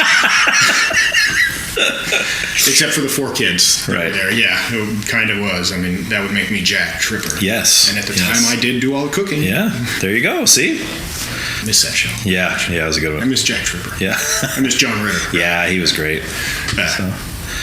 I miss Tom Petty too. Yeah. I miss Bowie. Stop! There's lots of them, man. There's lots of misses, man. Yeah, for sure. I never got to see the Eagles with Glenn Frey in it. Yeah. Which I would be okay with, to be honest with you. I'm more of a Don Henley guy myself. I have seen Henley. Yeah. He's gotten to that point in his career where his voice is starting to slip, but he hires a handful of pretty little backup dancers, backup singers to back him up. Yeah. I feel like that's the way. Jeez, where are we going with that? I don't know. I don't know where that was headed, but I want to go back to just to talk about just like the idea of we're going to say intelligent design, and that, if you're not familiar with that just means something with intelligence, whether it's aliens, whether it's an energy force, whether it's God. We don't have to call it any of that. It's just something with intelligence that created everything we see, like the world, the people, the plants, the animals, the sky, the moon, the stars. So do you hold to that at all, or do you kind of see like more of a naturalistic, spontaneous arisal of life kind of view? Well, I don't think the arrival of life, at least on this planet. We talk about aliens. Do I think it was designed by a being? I think I think the evidence was that it happened by accident. We have water, we have minerals, we have lightning. That sparked something. Right, but who created those? But who created that? Where did the water come from? And the electricity? I'm not that kind of doctor. Yeah. No, I don't know. I couldn't tell you. Okay. I'm sure there are scientists out there that could tell you. Yeah. I'm not that kind of scientist. Yeah. I went with computer science for whatever reason. Yeah. Well, I mean, that really is, even for evolutionists and that kind of believable and spontaneous arisal of life, it really always comes back to, but where did that come from? Because, I mean, they can talk about like whatever elements we have right now on the earth that could potentially create other things. an example I've always used is like a building or a painting, or even a book. Let's say a letter. Let's say your wife leaves a note for you on the kitchen counter in the morning, and it tells you, "Good morning, hon. If you have time today, can you please do this? Can you please do that?" or whatever. And if let's say I was spending the night at your house and we woke up that morning and you had this letter, and I said, "Hey, dude, do you think your wife wrote that, or do you think it just kind of just appeared there, like out of no intelligence at all, just kind of randomly happened, and some paper like smashed into some ink and it made like this?" It sounds stupid, right? It sounds, well, no, of course my wife wrote that because she signed her name on it. There's a consistent message in it that's in a language that I understand, and now I know the message. I know what she wants me to do today. I know all this kind of stuff, right? So it was the intelligence of your wife that took a pen and wrote that on a paper to appeal to the intelligence of you that's going to understand the message, right? But yeah, we take all of, not we, but I mean a lot of like people that believe in spontaneous arousal, they're just like, they take all that we have and they say, yeah, it all just happened. It just over millions of years, all this smashed into this, and this became this, and this kind of, I think that's a horrible generalization of it. Okay. But again, yeah, not that kind of doctor. I'm a doctor, not a pool man. I'm sure there are answers to everything. And if we get down to that quantum singularity, right, maybe it's exactly what I thought it wasn't. Or maybe it's exactly what I thought it was. Just all these things happened. We have external forces like cosmic dust and gravity. What am I trying to say? The gravity of the moon that changes the tides. Sure. I know that's a real thing, so I'm throwing that in there. No, it is. And to me, that's all stuff that lends to the idea of intelligence, because it's something that I've said before, like, it just takes humans, and we all live on this planet. We all just happen to be on this planet. Our bodies happen to need things like a certain mixture of whatever's in the air, nitrogen and whatever. And it happens to need a certain amount of nutrients. It happens to need water. All these things for survival. It happens to need a certain temperature. Like if it gets too hot, if it gets too cold, we can't survive here. All those things have to play in, and they just happen to play in. Right? It's almost like this perfect, not perfect, I don't mean perfect, like there's no problems here. There's obviously problems. But for life of humans, everything we need for survival is already on this planet when we're born. You know what I mean? So from the naturalistic standpoint, it just seems like a cosmic accident, which is a term that's used. It's a cosmic accident. But I'm like, that's a pretty grand accident. Like, that's a pretty detailed accident. Like, how does all that stuff fall into? Is it possible? Sure, it is. Of course, it is. Anything's possible. Well, it's definitely possible because here we are. Right. Then we've also identified other M-class planets. Sure. M-class planets. I get that from Star Trek. Yes. But you know what I mean when I say an M-class planet. You mean planets that can be livable, sustain human life. Sure. Yeah. And when it comes to that kind of stuff, I'm like, are there other people out there somewhere? Creatures? Maybe. I don't know. I haven't been to all the planets. I want to say maybe. I don't know. Yeah. I certainly don't believe the BS they're pushing in the media lately. Oh, no? No. Yeah. What else is going on where you're going to throw that out there? What is it that you don't want us to see? Right. Oh, hey, aliens exist. Yes. My first thought was, yeah, I know. I watched the X-Files. Right. Okay? I loved the X-Files. Yeah. But why aren't you lying about it now? Right. What else is going on that's worse? So you think it's a distraction? Obviously. Okay. So you think there's aliens out there, but you don't see any proof yet of aliens? I don't either. I see nothing. I honestly don't think there are aliens out there. Okay. Oh, you don't? Okay. But I don't know if there is or not. I'm agnostic when it comes to aliens. I can get on the fence with you on that one. Okay. Do I want there to be aliens? Right. Really, if they're here to help. Yeah. It's like Mars Attacks. You see that movie? I loved that movie. Yeah. It was so stupid. They get let's bring peace. And they're like, start shooting everybody. It's like, oh no. Yeah, I thought it was great. Okay, so back to what we were saying though. So like the idea of intelligent design doesn't have to be for you. Like you can make sense of the universe without that.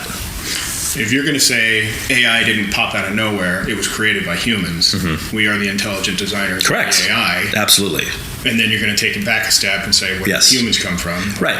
I don't believe that aliens came and artificially impregnated apes. That's no, I don't either. Plausible, but it seems more ridiculous than anything. Right. Sure. But I mean, I would call the intelligent designer God. right? And specifically the Christian God. That's where I would go with it. But that doesn't mean, like, when we're just talking about intelligent design, we don't have to go any of that. Just for intelligent design, we don't have to go there yet. Once we get to the point, if two people say agree on intelligent design, then we can start talking about, well, who is this intelligent designer? Is it aliens? Is it an energy force? Is it God? And if it is God, which one? Right? There's millions of different religions and different sects of those religions. How do we know who's got the right one? You know. There is a great episode of Futurama. Okay. That covers this. I don't know if you're familiar with the show. I've seen enough episodes. I don't think I've seen the one you're referring to. They took all the best writers that worked on The Simpsons, threw them over on Futurama, right, and came up with a phenomenal show. Okay. So it is one of those adulty, really though, cartoons that I watched with my kids. Yeah, I liked the show. Yeah, when it was on. From what I've seen, I did enjoy the show. I think Bender was my favorite character. He was funny. I love Zoidberg. Okay. So I'm going to paraphrase this because I don't remember exactly how it plays out, but there's an episode where the professor discovers the missing link. So he finds the missing link between whatever version of ape that was and whatever the next evolution of man was. He found the one in the middle. And this talking gorilla, who is also a scientist, says, yes, but what connected that one to the one in front of it? Right. And then the professor says, you know what? I don't want to live on this planet anymore.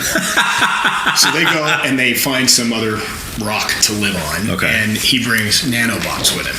Okay. The nanobots get sparked by, and again, I don't remember exactly how it happens. Let's just say that he was holding them, and he's rubbing the carpet and zapped it. Okay, so they got a little static. The next morning when they wake up, those nanobots have evolved into dinosaurs. Oh wow! And then it progresses down the line. Those nanobots. The next day they're like Neanderthals. The next day they're tribal. Next day they're like modern society as we know it. The next day they have grown into sentient beings that just appear as glowing light. Right. And then in that last scene, he's arguing with them. He's like, "No, I created you. I brought you here. That's why you exist." Right. And then the lady who was trying to prove that wrong says, I no longer want to live on this planet. That's awesome. The lady robot, yeah. Right. So that full circle thing right there, that's kind of how I feel about it. Okay. Which way do I go? I don't know. Sure. I'm not smart enough to make that decision. Yeah. But I mean, when you kind of, I guess... So based on your experiences with your dreams or with, so early on you said you do believe in souls. Yes. So describe to me what you think a soul is. Well, and then you got me thinking, well, is a soul just memories that I'm pretty sure I didn't have before, but maybe I did. I repressed them, or because subconscious picks up a lot more than what I remember. Sure. I don't know. Okay. See that it's It comes down to a point where if I have to make a decision, I can't. Yeah. I can make a decision on anything else. Yeah. But I don't have enough information on this. Right. And I don't think I ever will. Yeah, I mean, and that's why I never say, because people say, well, Ryan, is there a chance you could be wrong? Of course. There's a chance I could be wrong too. Of course there is, right? Yeah, and it's like, but for me, I'm not looking for 100%. I'm not looking for 100% finality to what I believe, because I don't think there's anything in the world. Like somebody told me one time, Ryan, the only thing I'm 100% sure of is that I'm here right now. I said, how can you be sure of that? How do you know you're not in the Matrix? How do you know you're not some like Figment? How do you know? I mean, there's so many different sci-fi ways you could go with it. You don't know that for sure. There's really nothing you can know 100%. Love that you went with the Matrix. Yeah. But I mean, for me, like I look at it like what's the most probable? And that's kind of what I look at, like in my own research of God and I've gone down the roads. I've gone down the atheistic road and saying, okay, well, maybe the atheists are right. What kind of evidence do they have? Is there evidence more compelling than the evidence the Christians have? Is there more evidence for evolution than there is for creationism? Maybe there is. I have to look at that, right? I can't just run away from it and say, no. Plug my ears and run away, and not look at it. Of course I have to look at all that. And I guess that's just where I've come to, is that's the most probable. Not 100%, but the most probable. So I think that there is a lot of information on it. There's a lot of things, but when you're dealing with something that's unseen, something that's spiritual, something it's like an experience. Like you're telling me about your experience with dreams. Can I prove 100% what your dreams are? No, I can't either. You can't either. Exactly, right, because it's something happening in your mind. It's something happening that's unseen. Like your thought patterns and thought, that's unseen. It's not a physical object. I mean, your brain's a physical object, but the thoughts that are going through your brain aren't physical. No, and those can be leveraged by whatever may or may not be going on in my life at that Absolutely. time. Yes. There's influence all over the place. That's why, like with church, like going to church, and I think there's a lot of, it sounds bad to say this, but I think there's a lot of downfalls to raising children in church. Like I'm glad I didn't grow up in the church. I'm glad that I was able to get where I am without having that. And then I say that to people and say, "Well, Brian, aren't you raising your kids in the church?" Yep. It's like, well, why are you doing that? Well, because I believe it's true. Like I think it's the right thing to do, but I also think it can have problems. But I will always tell my kids, you guys need to develop your own faith. You need to have your own relationship with God because you can't have mine.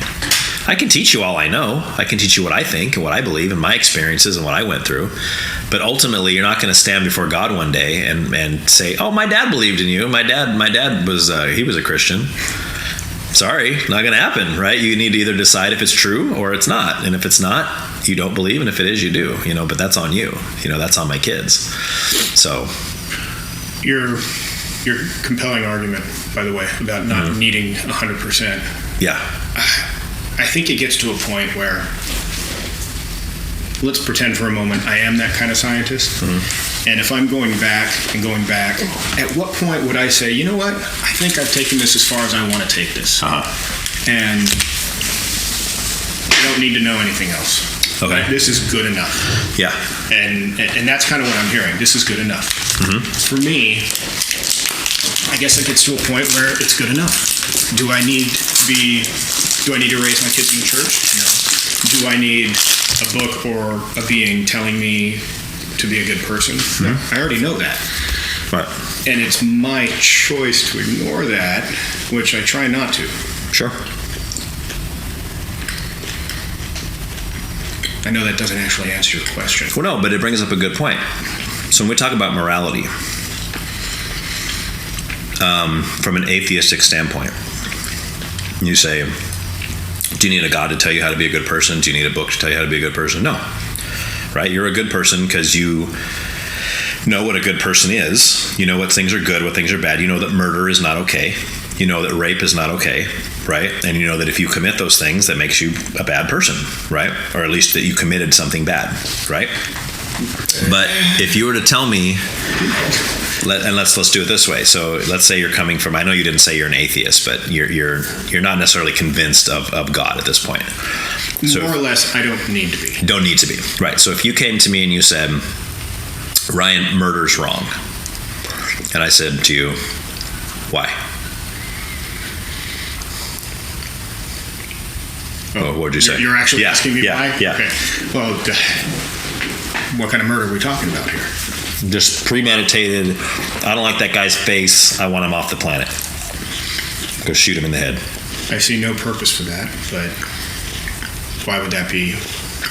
I guess in a nutshell, if you're going to really cut it down to black and white, that seems wrong. But somebody did that. Maybe they were mentally ill. Maybe they didn't see that guy as just being, why am I trying to defend somebody who's mentally ill? I just realized that's what I was doing. No, that's not what I was trying to do. No, but there might be a good reason for him doing it, but he still did something wrong, you would say. Yeah, well. Right? I mean, didn't Abraham take his children up a hill to kill one of them and then realized... He took Isaac to, yes. Just one of them, not both Just of them? Isaac, yeah. Okay, well. Yeah, the other one wasn't there. And but, I'm pretty sure he didn't go through with it, but he almost did. Yeah, because God told him to. God told him to go kill his firstborn son. Mm-hmm. Doesn't that make you want to sign up for Christianity? Yeah, you know what? You have a bumper sticker? I'll put that on the... Yeah. So that's one of those things that unless you kind of understand It does. It sounds horrible. It's probably one big paraphrase. Yeah. No, and he was testing Abraham basically, and Abraham went to do it out of obedience. Because keep in mind, God also told Abraham that Isaac would be the chosen son. Isaac would be the one that all the descendants would come through. So then, if God turns around and if Abraham believes God to be true and just, and he doesn't lie, and he tells him to kill his son, Abraham's probably thinking, "Oh, he's just going to raise him back to life then." I trust God. He tells me to do it. I'm going to go do it. So yeah, he started to do it, and God said, "No, stop." No, just kidding. Sorry. Yeah. Well, he just said no. He said, "That's you. You proved yourself. Don't kill him." Stopped him beforehand. But back to what I was saying. Yes, that is right. That is a correct Bible story that you're bringing up. I got something in my head that says I got to kill that guy. He's bad news. Yeah. But everyone else is going to see it as no. Why did Latham just pop off and kill that guy? He's bad. Right. Fry him. Sure. Yeah, he'd probably go to jail. But you'd say rightly so, right? Well, not if somebody told me to do it. You know, I have voices in my head. Yeah. They don't tell me to do bad things. The voices in my head tell me, "Hey, dude, you need to back off." Right. That's usually where they are. Yeah. That's your little Jiminy Cricket conscience in there. Yeah. And when I was younger, they would tell me to do bad things. But by bad, I mean mischievous things. Right. Like, "Hey, set your friend's hair on fire." Now I would never. God, I felt so bad. Yeah. Oh, you actually did that? I literally did that. Wow. And I felt immediately bad. So I'm like beating him on the back of the head, and he turns around and punches me. Like, nice. I had that coming. Yes. Yeah, justification, right? Yes. That was justice being served, right? Of course. But I mean, like, when people kill other people, they can. I'm sure they have reasons for doing it most of the time, right? Whether it's mental illness, or maybe it's out of anger. Maybe, I mean, I listen to a lot of true crime. A lot of times it's, that guy slept with my wife. He didn't rape my wife. He slept with my wife. It was consensual. My wife cheated on me with that man over there. He's gonna die. I'm gonna go kill that guy. Right? I think I would be more upset with her. So would I. That's something I always bring up. I never understand. I think it's because, like, we feel like we can't hurt the woman or something. Like, it's easier for us to go punch a guy in the face than it is to punch the woman. But I'm like, the woman's the one who's supposed to be faithful to you. She's the one that was unfaithful. I don't know him. Exactly. And for all you know, he doesn't even know that she's with somebody. You see what I'm saying? Like, but that's usually what the guys are going to. I'm going to go kick the crap out of that guy or whatever. But let's say he decides to go kill the guy. He has a reason for doing it. But I think most of us would say that was wrong for him to do that. Like, it was morally not okay for a person to kill another person, unless maybe self-defense, right? We could probably make a case for self-defense. But that violates the definition of murder. That's not murder. Murder. I'm talking about premeditated murder. Yeah. Yes, murdering somebody else, another human being. I don't see any situation where you can take a word like murder and turn it and spin it into something good. Good. I mean, I keep going back to the mentally ill. I'm not sure why. I don't know why gunmen want to go into schools and shoot kids. Does it make sense to them? Yeah, I guess it does in the moment, but that's wrong. Sure. It's bad. Right, but why? Do you see what I'm getting at? No. So what I'm getting at is, here's what I'm getting at. If there is no giver of morality, how are we able to determine what's moral and what's immoral? Like, to the child molester, he thinks it's great to molest little children. He gets his life's fulfillment out of molesting little children. Okay, obviously he's got a screw loose, but to him, he doesn't see any. He thinks it's great. This is fantastic. This is what I live for. The rest of us going, you are the sickest, most disgusting person I've ever talked to. Maybe that's society. Maybe that's where the moral code is coming from. Could be. But that doesn't always mean society is right. Could be. On that one, I do agree with them. Right. And I hate to say it because there was an episode of South Park about this. Yeah. And there's an episode of South Park about there was apparently a place where this kind of man-boy love was okay. NAMBLA. Yeah. Thank you. Yeah. I've seen that episode. And, I mean, to me, I'm like, ugh. First of all, children. Yes. Children are gross. Right. I mean, my children aren't. No, that's not true. My children are gross. Right. I remember changing their diapers. I know that. Yeah. Where were we going with that? But it comes back to that. Yeah. In society, our society doesn't make it right. It doesn't make it right for people to shoot anyone. Right. Doesn't make it right for people to kill anyone. Right. Doesn't make it right for that wife to fool around on her old man. Yeah. If they're having trouble at home, maybe that needs to be discussed. Yeah. Rather than just Sure.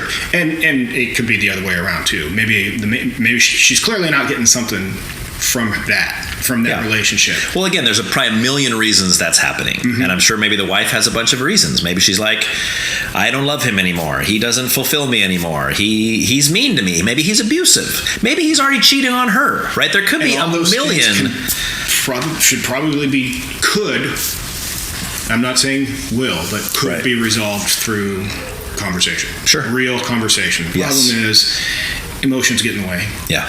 Of logic. Yeah. And I know you've said that before, but yes. I 100% agree with you. Yeah. And my wife gets mad at me all the time because I think very black and white. Yeah. And I try not to, but I'm not wired that way. Right.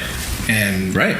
And like you were saying to somebody else, you come at me with a problem, first thing I want to do is solve it. Yes. And I know that is very seldom what she wants. She wants you to listen to her. A terrible day at work. Yeah. This happened. Right. And I'm saying, okay, so maybe try this, move this around here. It's like, no. Yeah, because that's a typical male brain thing and a typical woman brain thing. And I say typical. I say it's not always. Sometimes this is reversal. But most of the time, men are problem solvers. Men don't understand wanting to just say things just so someone will listen to us. But that makes no sense to us. We're like, if I say something, it's because I want you to change it. Or I want to fix this. Or do you need to stop this or whatever. There's a situation. Yes. And it needs a resolution. Absolutely. And that's just where our minds go. And like through marriage counseling and stuff, me and my wife learned this. And I will ask her before we start. Okay, tell me, is this something you want me to fix? Or is this something you just want me to listen? Because I will pretend to listen if that's the case. Yeah. And I have actually said that. Yeah. And most of the time I am just pretending to listen. Yeah. Well, it's hard to be interested in something you're not interested in.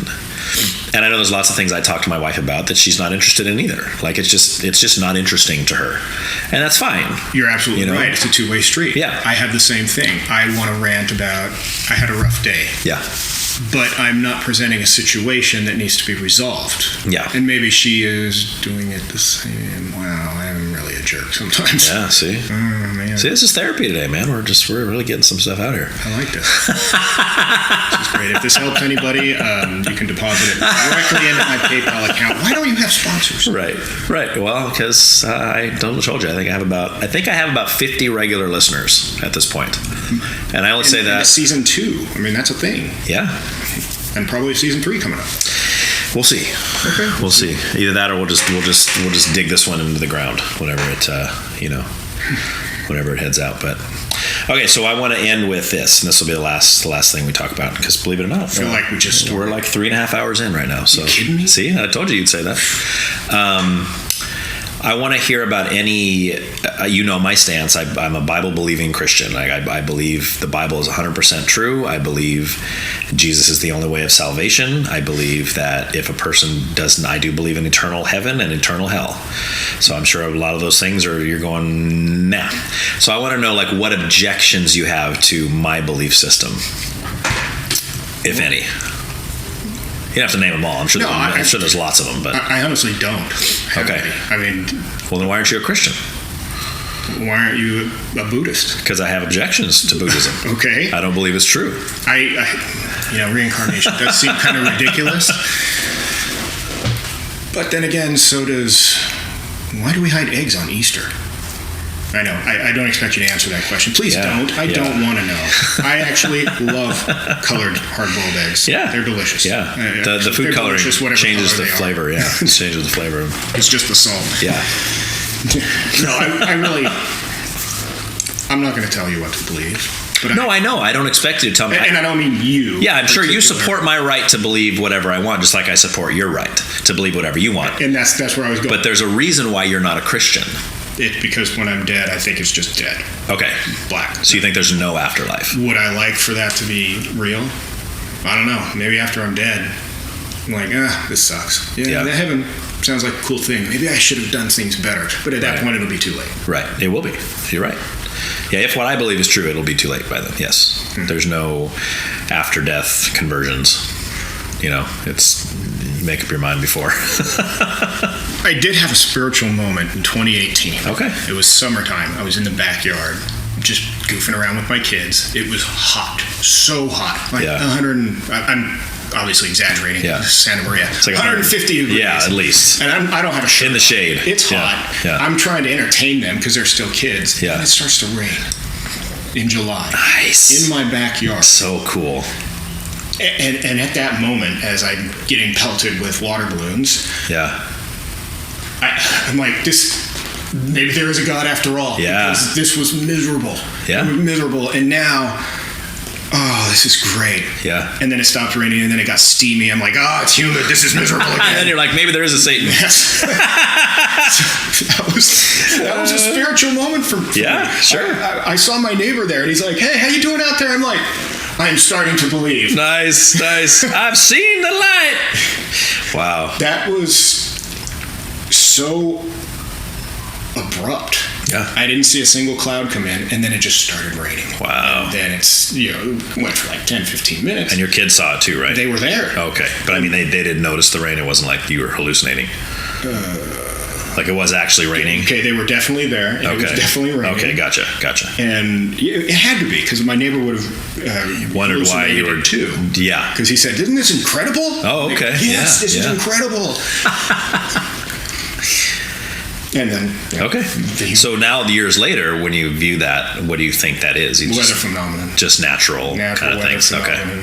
Which happens. Sure. We had those torrential downpours all last year, and now we're supposedly out of a drought. My water bill hasn't gone down. Yeah. But we are supposedly out of a drought. Yeah. But I still, when it's yellow, let it mellow.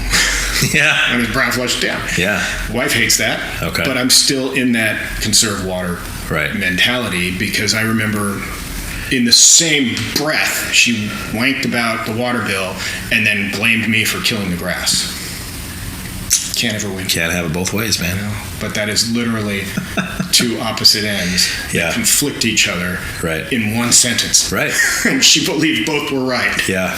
Like, hey, we got to meet in the middle. Yeah. Sometimes you just got to say, look, I'm a guy, you're a woman. We just don't see eye to eye on everything. It's just. I like a 3-minute shower. Yeah. The girls like a 10-minute shower. Oh, see, I must be a girl then, because I love them long showers, man. Especially when the water's hot and it's like, oh yeah. Oh, I like that in a hotel. It's like, I don't want to get out. Oh, when someone else is paying for it? Yeah. Nice. So, all right, man. Well, last question. We're at the end, but the last question I always ask my non-believing, and I say that even of an agnostic, you haven't really made up your mind. What would it take for you to believe Christianity is true? No idea. Okay. How do you even? I'm trying to think what some of the other people answered to that question. Yeah. I mean, I knew you were going to ask me. It's a hard question. And like I said, I was mentally preparing for this all week, and I still don't know how to answer that question. Yeah. If it happens, it'll hit me, and it'll be immediate. Yeah. Maybe, or gradual. Or maybe if I start praying for the price of meat to come down, for the price of gas to come down, and then it magically does, well, was that a God? Well, that's the question. Let's say you did pray for that. Or was that a change in process? Correct. So like, depending on where you're at, like you might pray for that and it might happen. But that doesn't mean you're going to say, well, God's real. You might just say, boy, what a weird coincidence that was. Right when I happened to be praying about this, these things actually happened. But it could have happened naturally without any divine intervention of any kind, which is true. It could. It could be totally, right. It could be total coincidence. Someone could be praying for someone who's dying of cancer and praying for them. And at that moment, or whatever, the next test that they have, your cancer's gone. And now, if the person's religious, they might run and say, oh, I prayed, God healed this person. It could have been, and you'll never know this answer, it could have been that person would have been healed whether you prayed or not. Yeah. It could have just been a natural process, because some people have cancer, and then some atheists get cancer, and they are terminal, and they're given 6 months to live, and then the cancer goes away. That they know of, nobody's praying for them, nobody's religious in their family, they're full-on atheists or whatever. Cancer's a weird thing. Yeah. How do you explain it? I would say that I still think, I would say from my perspective that God's still in control. And I think if he wants to heal an atheist, he will, whether or not people are praying for them. I don't think it matters. And I would say he has his reasons for doing everything he does, even when I don't know what those reasons are, So grand plan. Yeah. Yeah, and my view is that he does have a grand plan, but I think his grand plan involves us, and it involves us and our decisions and what we're going to do, what we're going to go through. But of course, he already knows all that because he knows beginning and the end. He knows everything. He knows from my birth to my death. And everybody I'm going to meet in between that, everyone I'm going to talk to. He knew that when I was, 44 years old, I was going to start a podcast. And he knew that I was going to be sitting across from you talking right now, having this conversation, even though we haven't really talked in 20-something years. Funny how that works. It is. I'm so glad you called. Yeah, man. I'm so glad I called. Yeah. No, it was just Texas. Yeah. Or however it was, man. I'm glad it happened. It's fun, and it's neat. I mean, for this, like, one of the funnest things for me, even though I do these with people, I literally meet the day I'm doing them. Really? Oh yeah.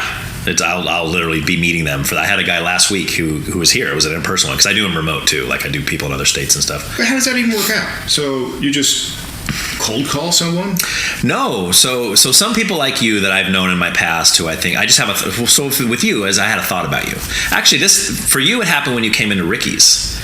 And then when you walked out, because I had already been doing the podcast at that point, and I thought to myself, oh man, Aaron and I used to talk about stuff back in the day. He'd probably be fun to have on the podcast. I should get a hold of him. No way to get a hold of you. And then it just kind of went in the back of my mind, and then I just kept thinking about it, and then I remembered, oh wait, the Van Horns know them. Maybe I can get in touch that way, and then I finally got in touch. But then there's other times where people will contact me.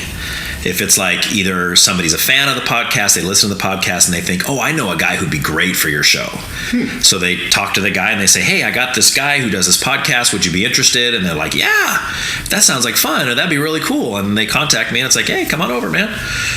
So that's always kind of awkward, So you got a stranger that you never met in your house. Yeah. Checking out your pretty awesome collection. Yeah. Exactly. Okay. So it's sometimes it's kind of leery, but other times it's guys like you where it's like, man, we were friends a long time ago. We haven't talked in years, and it's just fun to hang out and talk and catch up. And it's really cool. So, well, for me, I came into this thinking, I want to know what he's been doing for the last however many years. Yeah. And I have a pretty general idea now. There you go. I haven't touched on everything that I've done in the last. Oh no, we'd be here for weeks talking about all these years that it's been forever. I had a guy who now lives in Texas that I knew in high school that I hadn't talked to in over 20 years, and we did one remotely a couple weeks ago, and it was the same thing. That's cool. We're just like, man, we could. He's like, I feel like there's so many other things we could talk about. I said, oh yeah, dude, we could do this for days. Maybe another episode eventually. Do a part 2. And that's why you do 3 hours. There you go. See? Exactly. Because I've tried to do less than that. It just doesn't, because I don't want to be, and I've heard people that do interviews, whether they're not really listening to their guests, they're just waiting for them to stop talking or where they can cut them off so they can get to the next thing on their bullet point here. I don't want this podcast to be like that. I want people to be able to express themselves. Let's talk. Let's just keep, I don't care if it goes 6 hours. Let's do, I mean, sometimes I don't have time for that. Like if sometimes I have to be at work at 1 and it's like, oh crap. But yeah, I just, it's I don't want to make it too short either, but I know that is one of the biggest complaints. 3 hours? You expect me to listen to that for 3 hours? It's not bad when you put it on 1.5 speed. There you go. Sounds a little squeaky, but I can. Yeah. That's why you said when I said I listened to about like 7 or 8 episodes. I don't remember if it's 7 or 8. Right. But that's how. Yeah. I mean, that is whatever 3 hours times 8 is. That's 24 hours. Yeah. It's a long time. For your voice. Yeah. But it's really not because I sped it up. So. Yes. Yeah. It works. Yeah. It's fun, man. It's good stuff. So thanks, man, for coming. I appreciate it. This has been a blast. Thank you for having me. Yeah. Good stuff, dude. We'll. I know I'm going to sound horrible. Well, everybody says they sound horrible. That's the one thing people tell me. I hate listening to my voice. I said, everybody says they hate listening to my voice. And then I say, be glad you're not me. Because I have to re-listen through every episode and hear my own voice over and over and over. I mean, this is like the 30-something episode I've done. So it's like, I'm constantly listening to myself, So get tired of my own voice too, so. Then maybe I just need to be comfortable with my voice. You should. It is my voice. You should, man. It was given to you by God. I hope you enjoyed this week's episode. Do me a big ol' favor and leave a review of this podcast. And I always eagerly await your feedback. So please email me at whycan'twetalkaboutthat at proton.me. Now here's a clip from next week. And what surprises me about people that do that is especially on on the right, on the conservatives. Morality, a lot of the reasons that they're against the Democrats or the left, is because morality. Like, oh, you can't do that because that's not moral. Right. Yet, so many of them idolize a man that is so immoral. You talking about Trump? Absolutely. Okay.